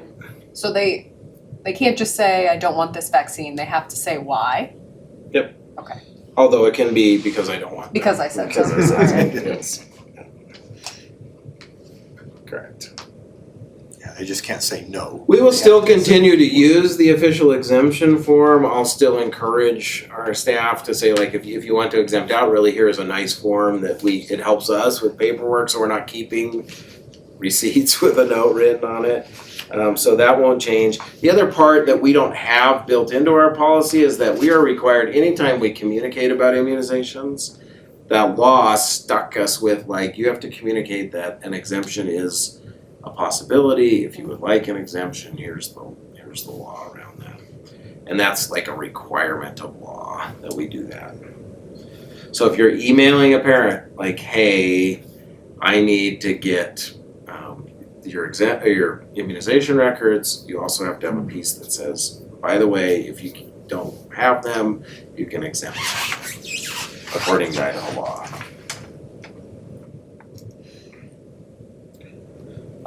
I will, on this, next month, I will have more of a more robust report back from Brian and the nursing team about any other concerns that they have. I don't have any concerns with the 51, 5203, which is just reporting, because that is how we currently report. So, Sure messes with the meaning of the word required. yeah, I know. Okay. The next one is 53. This came up, and we don't have some of these definitions, and I think our current 5053, this whole section is new. We didn't have this, and I think this kind of will help our principals and me communicate to parents to have these definitions in policy.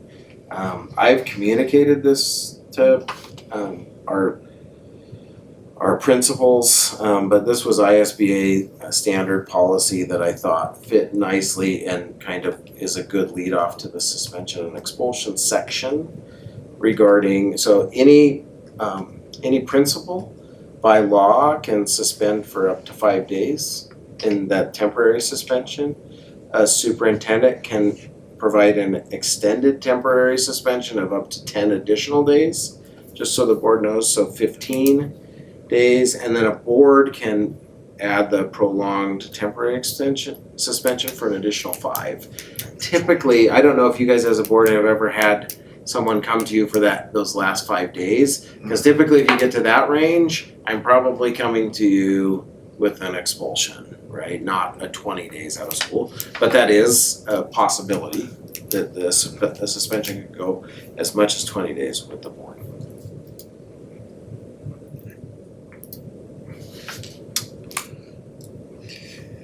Any further comments on that one? Seems a little more restrictive than what we've been operating under in terms of some of the things we've done in the past, but maybe I'm over-interpreting. Well, we've always done the 15-day suspension. It's just Well, not- yeah, I was thinking the rest of it. Yeah, no, I don't necessarily, I don't think it's more restrictive, I guess. All right, So I mean- these terms will be now used on the notifications to parents rather than the ones that we currently Yeah, using? we'll use the term temporary suspension and extended temporary suspension, yeah. On F, where it just says additional requirements apply when suspending or expelling a student with a disability, should we refer to, if we have policy, like what that policy number is, or where else?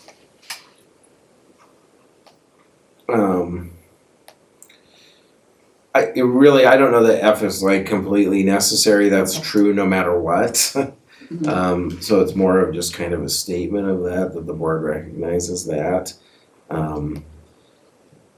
I don't think it will need to refer to anything else, I think it's okay. E and F are probably both just kind of generally extra.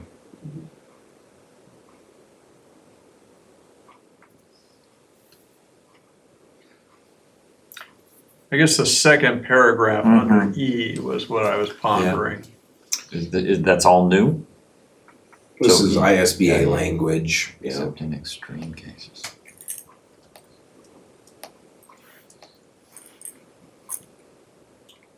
You could do away with that first part and just start with students will not be expelled. I don't like that the except in Oh, get it. extreme cases Get rid of adds a those little words. ambiguity. Get rid of that word. It does add ambiguity. Yeah, because what are we calling an extreme case? Yeah. So, Okay.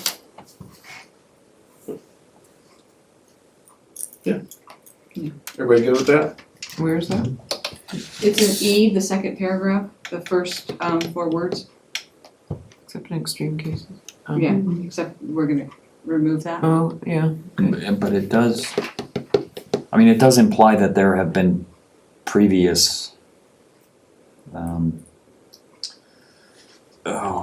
attempts at corrective action is one Yeah, of yeah, them. yeah, and some of our expellable cases don't require corrective action, right? No. Right. Or unless there's a good reason. Or So it's not- punishment. Would fail. But somebody brings a weapon to school and they have, like, that's,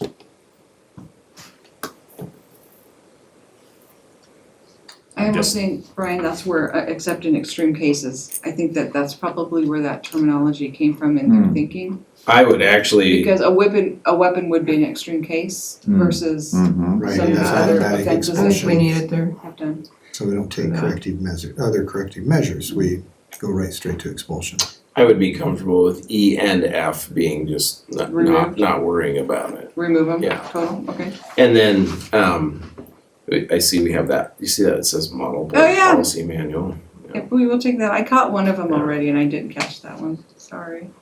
No worries. I think Under pressure. I would be good with that if you guys are good with that. I You're don't think proposing striking think E and F? E or Strike F E is and F, needed. okay. I mean, F, we have to do this by law anyway, Yeah, so it's it not is a like we law. have to Stated. say we're gonna do it because we have to do it. H is simply a change in numbering, not a change in policy. Because we needed the 6079. Yeah, so, and And where there this was a was, more- where a this better was place to put, put it it. was kind of, like, it was stuck there, cause we didn't know what to do with it.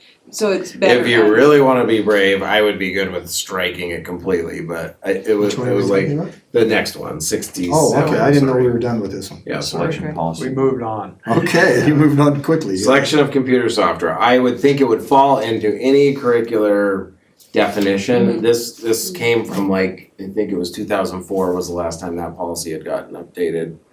And if you don't wanna create a new policy for that, just strike it all together, You know, that's your choice too. Yeah, why don't we just lump it Okay. in with other stuff? sounds good.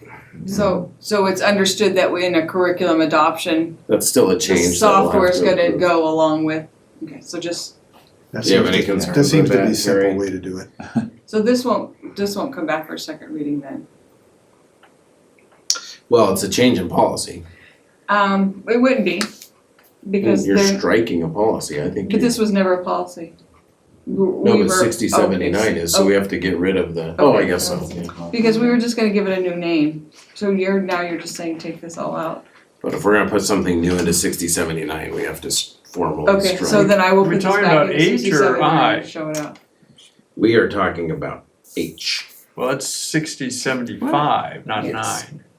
Yeah, so we're gonna take, so 6079 currently has this digital software, Has computer this software. statement in it. And so I wanna put this new 6079 in where it belongs. Oh. And the old 6079, we were trying to find a new home, but really we could probably just, So what you'll see next month is in the 6079 new policy on here, it's gonna have this line in it struck out, and then the new policy under it. and We're the not gonna title do it. is gonna go from computer software to sex education. But Big jumps. Big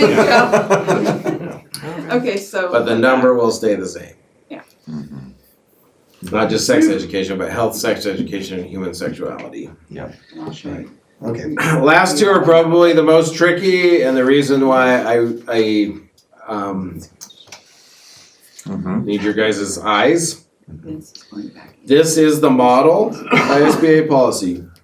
We had been told by the State Department that we would be getting some guidance on this. I've seen zero from the State Department. Finally, the ISBA came out with this. This is quite frankly a mess of a law in a couple of places, like just not very good care of language, the use of language. I know we wordsmith things here. What's of particular concern is it repeats law, and you can see in that the sex education piece is that human sexuality shall mean the following as required by state law. And where it really gets, I mean, the first several are fairly easy to consider that would be part of sexual education. Then you get into some like eroticism and pornography that you're like that wouldn't even be part of any sex education thing that we're doing. And then you get into the 9, 10, and even a little bit of 11, where like if this topic comes up of sexual attraction, it's considered human sexuality and requires some form of permission, active permission. The legislatures will say that this law was created to specifically require parents to opt into sex ed. But it is not the way that it's written. It is saying, this is like the healthcare bill from last year. It is saying if it talks about sexual attraction, it's considered human sexuality. There's a lot of things that talk about sexual attraction depending on what your definition of it is. There's a lot of things that talk about sexual orientation. That could be, my dad was married to my mom, right? Like that could talk about the sexual orientation of an individual. And so those are the two that are probably causing the most consternation. But that is the way that the law is written. The question is always like, when do we have to notify parents? If it's Romeo and Juliet, do we have to get active opt-in because it talks about sexual attraction between two people or not?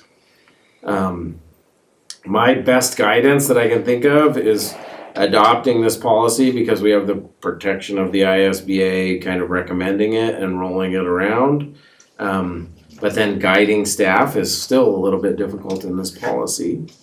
My thought for guidance to staff would be that if the intent of the lesson is to talk about this word, human sexuality, in any of these forms, then you would need to get active consent. So that means that if you're doing Romeo and Juliet and the topic for the day is to discuss sexual attraction of two people, and that's kind of like a theme or something like that, then that would require active consent.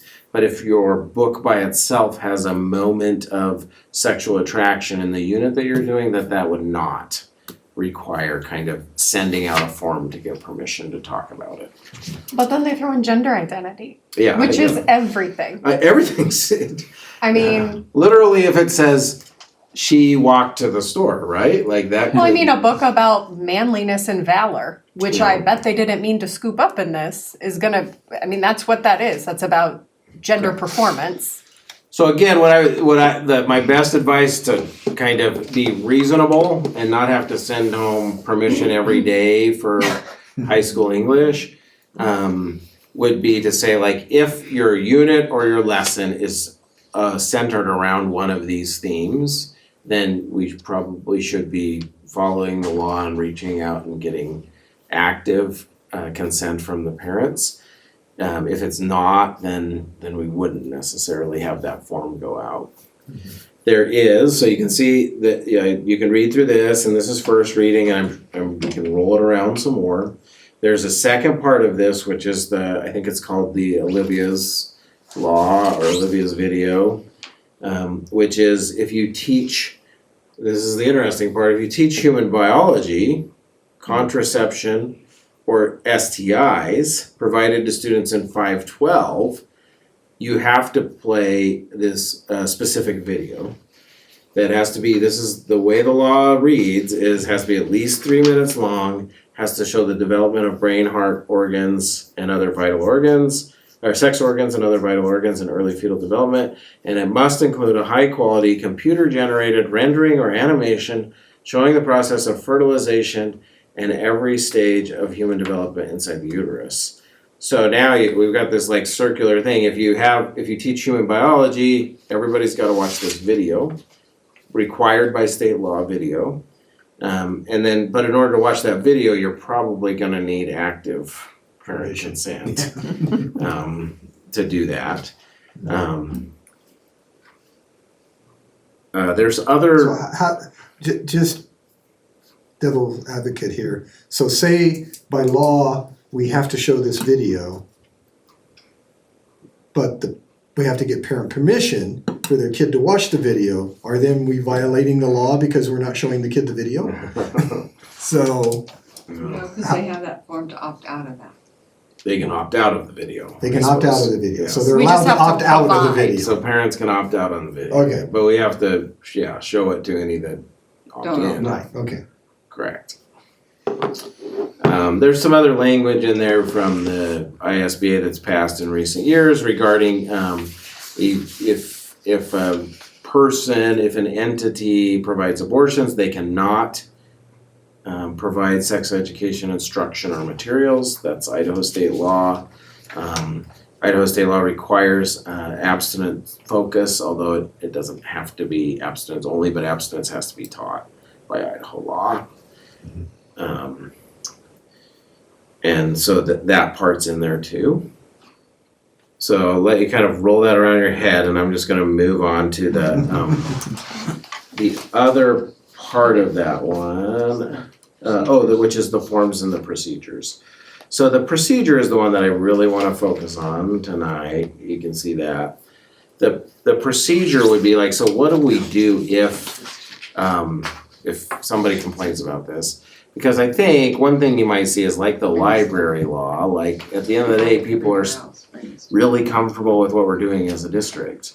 And what schools are doing generally, and this is a few people in positions of power that are thinking they're solving problems that really don't exist. And so it's a whole lot of work.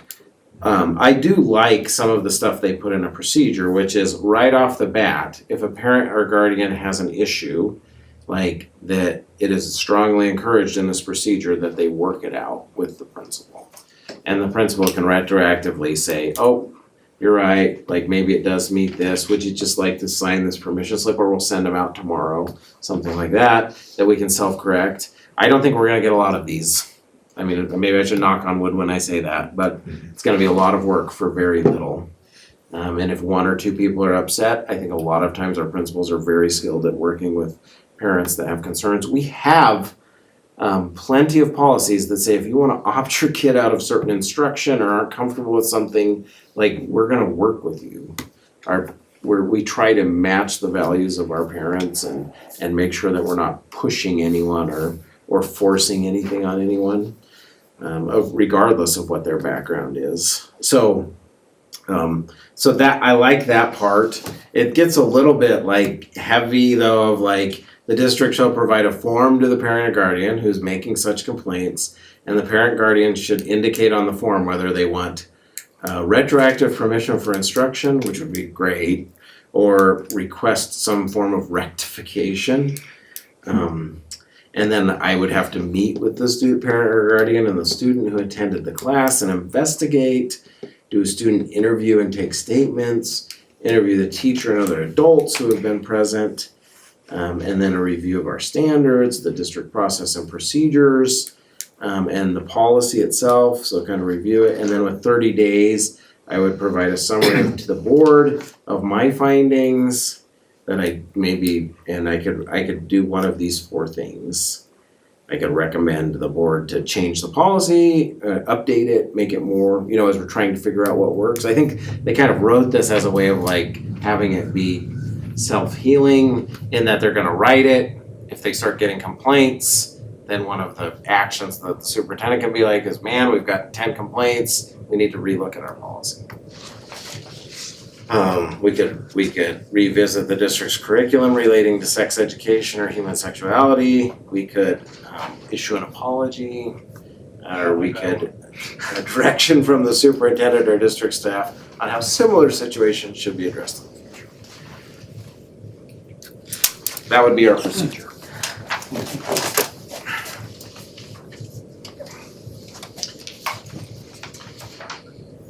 And then I notify the parent. And parents, they would have to opt in. Oh, I just closed my page. Oops, an accident. Maybe my history will open up better.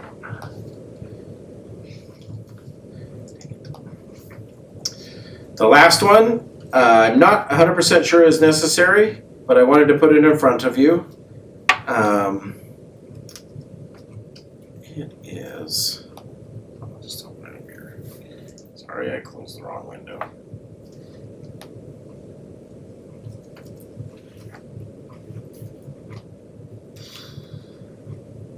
Just go to the public site.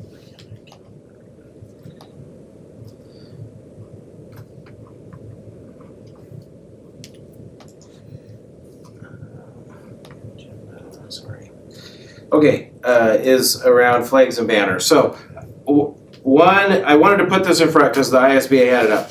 One action that a board can take is you don't have to put everything that the state legislature passes or that the federal government passes into policy. That's not required. This is ISBA's take on the flag ban for school districts. So this lays out a policy that matches with the state law on flag ban. One option for this board would be to just make sure that me as the superintendent is complying with state law and not weigh into the finer details of a flag or banner ban. A couple reasons you might do that is you could, by instituting a policy like this, you can make the board like the flashpoint for some sort of controversial situation, as opposed to having the legislature own what they created, right? Where, although that could happen anyways, whether you have a policy or not, but by creating it as a policy, then if I had to go to an employee and say, hey, you are violating our policy, then it's like, well, the board made that policy, and that's who they would fight, as opposed to, I guess maybe it's just optics, me going to the employee and saying, hey, you're violating state law, and we need to comply with state law. Now their grievance is really, I mean, ultimately they still grieve you guys, but the grievance is that the state law is what the interpretation is. So we wouldn't have to have a policy like this. Or you could have a policy like this. I don't feel a need for this. It's too restricted, it's too. I get that might be what the law says, but like, what about a vandal flag? Yeah. Are we gonna make people take vandal flags down? Well, It's a university, so also- that's allowed. Also, we need to see what they're gonna change on that law in the next session, because the way it's I written. think a university flag's allowed, although. There- It doesn't. Yeah, Where does it say it? F or What's that? G. I said the way the recognized law by is I mean, written, It could be either. one, there was no enforcement mechanism. Achievement flags. So Or banner. there is, the state can't enforce anything on it the way it's written. And two, there's other options, because like, for example, the city of Boise made the pride flag an official city flag, and now they fly it on their flagpole with the other flags, because the law doesn't keep them from doing that. The legislature may rewrite the law, tighten it up, who knows what they're gonna do in the next year. Because the way it's written, it's vague and there's a lot of loopholes in it, so. Yeah. There are two different laws. Yeah. There's the city law, Right, and then there's the this school law. one, but Yeah. even though they They're may- in the same vein, but they Yeah, passed they two may- different flag ban Yeah, they laws. may tighten it up, Yeah. and so I really don't think we need a policy, in other words, because we don't know what's gonna happen. And it really is the state's. My communication not our to staff to start the year would be, here's the state law, because I'm doing my job. Yeah. This is what the legislature passed, we're expected to follow it. We've always, as a district, and I've always encouraged teachers to consider, like, we have students from all backgrounds all the time. And it's not our job as educators to put people in uncomfortable or tough positions like that. We want to focus on the academic achievement and the value of every kid. So, I think also this opens us up into like, what is a flag or banner? Is it different than a poster? Is it different than a pegboard? Yeah. Like, the law, if you're talking to an attorney, where the district really can control what goes up on the walls, and this is how West Ada ended up with Jim's shirt. Yeah. If you're hanging it on a wall, the district certainly has an interest and is able to say, like, so that does not get into free speech. The district can say, no, that will not hang on our district property wall. What you wear, as long as it's meeting an established dress code, is different. It falls into a different category. But again, for me, it's like, do you want to put the district in you kind of insert yourself in the middle of this little culture war thing that's happening. No. Yeah. It could happen anyways. I could be forced as a superintendent to go to somebody and say, I don't think you're following the law. This needs to change. Well, that's okay. Yep. But but we don't need this. So it's just gonna die. So we will- I would vote for that. But I didn't wanna kill it by myself. No, I wanted to no. make sure you Yeah, guys. It's no, a I- discussion item, so it can't be voted on, you just. Right. We it just doesn't won't- we're put it on the advance. We're not gonna bring it back for a Metaphorically, second it's reading. Okay, Yeah, awesome. I'm not gonna say it died, I'm just gonna say it won't come back, it won't advance with second reading. There you go. Okay, I'm done. Okay, Totally painless, and it's only 9:20. yes, so we'll move on to our action items These will then. be quick. So our first action item is the proposed fee increase for the middle school yearbooks. Okay, when a proposed fee increase is requested and is over 5%, a hearing must be held prior to any approval of any increase. The hearing as required was held earlier this evening. The reason for the requested fee increase is due to the rising cost of publishing. This fee increase will take effect on August 27th, 2025. I move that the Board of Trustees of Moscow School District Number 281 having held a public hearing as required by law, hereby approves the proposed increase for Moscow Middle School Yearbook effective August 27, 2025. Second. Been moved and seconded, further discussion? Okay, all those in favor say aye. Aye. Passes 5-0. Okay, item B, adoption of the budget. Jen? Okay, per Idaho Code 33801, all school districts must prepare an annual budget in the form prescribed by the state superintendent of public instruction and shall have caused a public hearing to be held on the proposed budget. The 25-26 budget has been prepared and a hearing was properly called and conducted per Idaho Code 33801 earlier this evening. The board must then officially adopt the budget for the coming year. The Moscow School District 25-26 budget is the board-approved document that governs district finances. I will move that the Board of Trustees of Moscow School District Number 281 hereby approves the proposed budget for fiscal year 25-26 as presented. Second. Been moved and seconded, further discussion? Isn't it technically fiscal year 26? Says fiscal year 25-26. I thought the We can refer budgeting term was always fiscal year 26. Yeah, it's always the end date of a fiscal year, but you can say 25-26. Okay. Okay. All those in favor say aye. Aye. Passes 5-0. Item C, Moscow High School curriculum programming change. Carrie?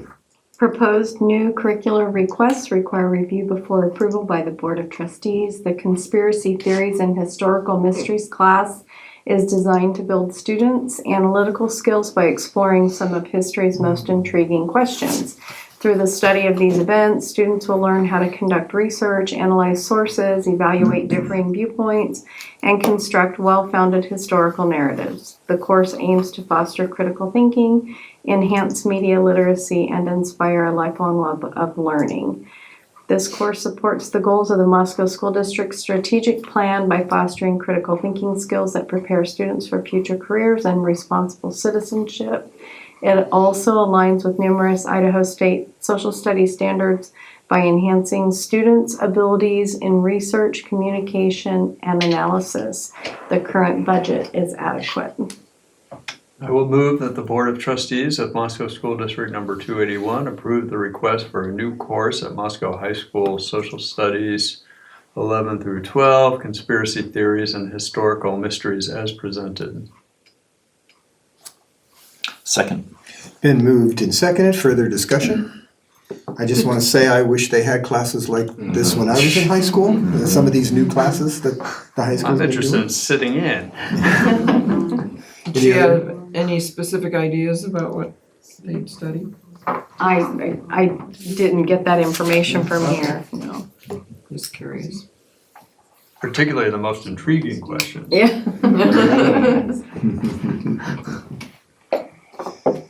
Okay, all those in favor say aye. Aye. Passes 5-0. Okay, second reading, Idaho Digital Learning Academy, Sean. So it's just a board policy is reviewed and revised as needed. This is a second reading for proposed revisions. To section 6, board policy range 6150 to 6170, Idaho Digital Learning Academy. No further revisions were made, so it's just a review on that one.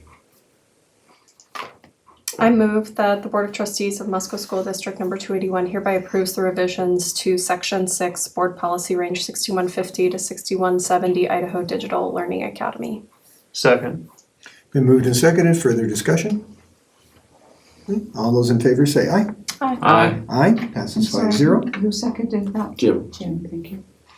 All right, on to second reading, charter schools, Sean. Yeah, remember that, if you remember, this is just kind of a trim down of our charter schools policy, and there's continued work ongoing. I think this gets us in the right, moving in the right direction. There's been some, a little bit of, I'm not blaming the charter, but a little bit of slowdown in our progress. Still, long term, I've been working with the Charter Commission. I have a draft, not for you guys ready yet, but a draft of a performance certificate that's more in line with that is in line with current law and what the Charter Commission is using, as opposed to just kind of our own invented one. So a performance certificate. This does move the state law actually changed to we would reissue a performance certificate every 6 or 12 years instead of we had currently had a structure of 5. And so that's in the accountability report portion. I think there will continue to be some more changes coming as we work with them. They are actively looking at the policies that we have right now too. So this kind of is just moving that ball forward, but it won't be the end of the discussion. Okay. I was thinking, sorry, in 631010, Mm-hmm. Which one are the charter school? Yep. 6310. 63. 6310. Oh, okay, yeah. In the second part, where we're talking about the financial accountability, Okay, yep. where it says just the board, I was wondering if we should say the MSD board, the district board, Oh, so it's you're not talking about confused with their board. Can we do the 63. Moscow School District? Yeah, I Board of think it needs to be Trustees. specified Sure. that it's given to us rather than Okay. their board. Or, Right, it's just saying board, it could be their board or our board, I see that, yeah. I would prefer that anyway. Okay. It's fine, we can add that. okay. Okay, all the other changes are okay? Yep. Alright, Yeah. Okay. With that change, I will move that the Board of Trustees of Musco School District Number 281 hereby approves the revisions to Section 6 Board Policy Range 6300 to 6350 Charter Schools. Second. Been moved and seconded, further discussion? All those in favor say aye. Aye. Passes 5-0. Okay, item F, student handbooks. Just kind of the student handbooks are reviewed annually, typically by our building level administrators. They flag me on anything that they have concerns about, but they're the ones doing the work. To address any changes that have been made, the administration needs to know that the Board of Trustees supports the purposes, rules, and procedures within the student handbooks before they're distributed out to students. Student handbooks are considered policy, although if there was ever a conflict, the board policy would be come first. There's a mistake on page 2 of the high school handbook. I know that MHS had some technical edits that they said were like numbering and some other formatting, or is there? Well, they also have the dates for the school calendar, the heading says 2024, 2025. They do that every year. I know he does that. I don't know why. I'll I don't make know sure if it's Brett him knows. or It's like they update it and then forget to update it for dates the next themselves year. look correct. Yeah, they do have the dates right, but they didn't. The years are Fix is the wrong. year. The Yeah. range. Good catch. Yeah. Yeah, I I can noticed email that- Brett and let him know that. An error on page 17. Same handbook? Yeah, where So it is was the Musco high High school. School, where it's Eric, if you're listening to listing this. the credits needed for electives, it spells out 16 and then it says 17 in parentheses. Okay, So I don't, Oh, yeah, you're right. Yeah, yeah. spells out 16, 17, okay. Yeah. 17. And some of- parentheses. some of the handbooks have page numbers and some don't. I know some are on the back of a calendar page, which you can refer to. Yes, Lena But I- does that. But I think, especially like the middle school, I don't think that's on a calendar, and I think it would be a lot better to have them, the pages numbered. We I can don't- suggest I don't think that they to even them. have a table of contents, but Okay, so middle school, Page numbers. number, And maybe a table of contents in the future. number, and table of contents. Yeah. Okay, I will let them know your feedback on that. okay. Let's see. Then I will move that the Board of Trustees of Musco School District Number 281 approve the 2025-2026 student handbooks for Lena Whitmore Elementary, A.B. McDonald Elementary, West Park Elementary, Musco Middle School, Musco High School, and Paradise Creek Regional High School with the changes noted. Second. Been moved and seconded, further discussion? Okay, all those in favor say aye. Aye. Passes 5-0. So we move on to the negotiation agreement ratification. So each year, the IBB team representing the Board of Trustees and the MEA negotiates an agreement between the two parties regarding the interests of both, including a financial package. The MEA ratified the agreement with the majority of their members voting on June 17th, 2025. The votes were in favor of the agreement. The board now reviews the ratification for agreement. Of that agreement, the representatives of the IBB team reached.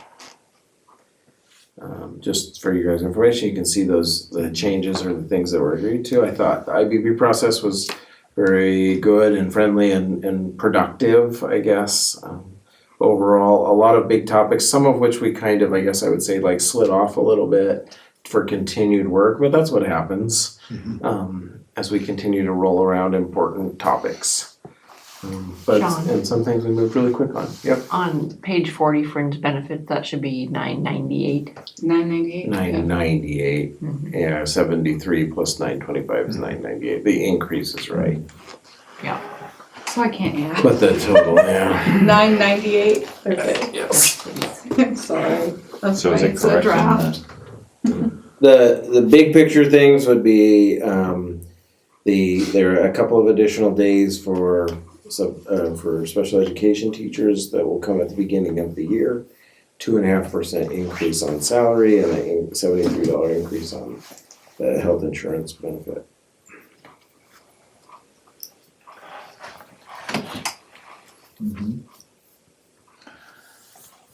I'll move that the Board of Trustees of Musco School District Number 281 hereby approves the 2025-2026 negotiation agreement with the Moscow Education Association. Second. Been moved and seconded, further discussion? Just to note, right, the $73 increase is not representative of how much insurance actually, in the cost of insurance. We don't know actually. that yet. We don't know, okay. We're on a weird cycle with insurance, like that other districts don't necessarily have. I think a lot of other districts know that they're getting a 7% or a 10%. Ours does not renew until January, so we are always a little bit shooting in the dark. So we're just increasing the district contribution by 73. Based on what we've heard, and we've got a lot of negotiating power with that, the balance that we have, that reserve fund, like I've seen over the last 2 years, like that, it gives us a lot of leverage to be able to get a good percentage increase. At some point, if that goes away, we'll lose that leverage, but right now we're in a good position that way. We're projecting in talks with our broker a 7% premium increase. Yeah. And even if things got really bad, at worst case, you can dip into that excess reserve to pay for it, so like. And that probably will Cause be. it would dipping pay into for that, insurance, so. Yeah. Further discussion? Okay, all those in favor say aye. Aye. Passes 5-0. Thanks And- everybody who worked on this. And obviously it's a lot of work, so. A lot of meetings. All right, moving on to item H, salary and benefit contribution for certified administration classified exam. Each year, the Moscow So School on. District Board of Trustees reviews salaries and benefits for, this is administrative staff, classified exempt, and qualified classified personnel. My recommendation is a 2.5% increase in salary that matches the negotiated agreement, and a $73 increase to the insurance contribution for those administrative, classified exempt, and qualified classified personnel. I will move that the Board of Trustees of Moscow School District Number 281 approve a salary increase of 2.5% and a $73 increase to the insurance premium for certified administration, classified exempt personnel, and qualified classified employees for 2025-2026. Second. Been moved and seconded, further discussion? Okay, all those in favor say aye. Aye. Passes 5-0. Now we move on to our last action item, board clerk and custodian of records. With the retirement of Angie Packard, the positions of board clerk and custodian of records will need to be appointed by the board. My recommendation is that we appoint Laura Pergo, the new administrative assistant to the superintendent, to these positions for the remainder of this year. You'll reappoint at the annual meeting in January. I move that the Board of Trustees of Moscow School District Number 281 hereby appoints Laura Perigo as clerk of the board and custodian of record for the remainder of the 2025 year. Second. Been moved and seconded, further discussion? All those in favor say aye. Aye. Passes 5-0, and now you're official. And I'm not, I know. All right, moving on to the consent agenda. Do I have to read that new thing on the consent agenda? No, That I big- just put it there so people would know why we have a consent. agenda. Okay, It's in thank- our all right. minutes. Okay, I just wanted to make sure. So we're moving on to the approval of the consent agenda then. I move that the Board of Trustees of Moscow School District Number 281 hereby approves all items listed under the consent agenda as presented. Second. Been Fozzie. whoever. Don Let said Brian first. do it.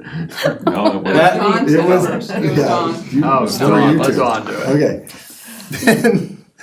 Moved and seconded, all those in favor say aye. Aye. Consent agenda passes 5-0. That little statement is new law now, that anyone, it's good to know as a board member, any one board member can pull anything out of the consent agenda at their request to be acted on as an individual item. But it must be done Yes. must be done 24 hours ahead, Yes. I'm assuming.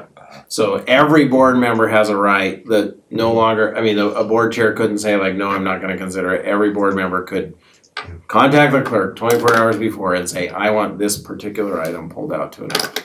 Just making you aware. No, I don't encourage that. I did not It'll either. go longer. I'm gonna spend more time with you. All right, so moving on to second public comment period. We have Stipend, no no. public, so I adjourn the meeting.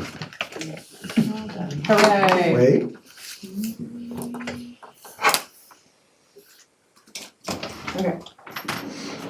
Yep, we're done. Okay, we're good. Thank you. Thank you, everyone. So we have. Hey, we made it.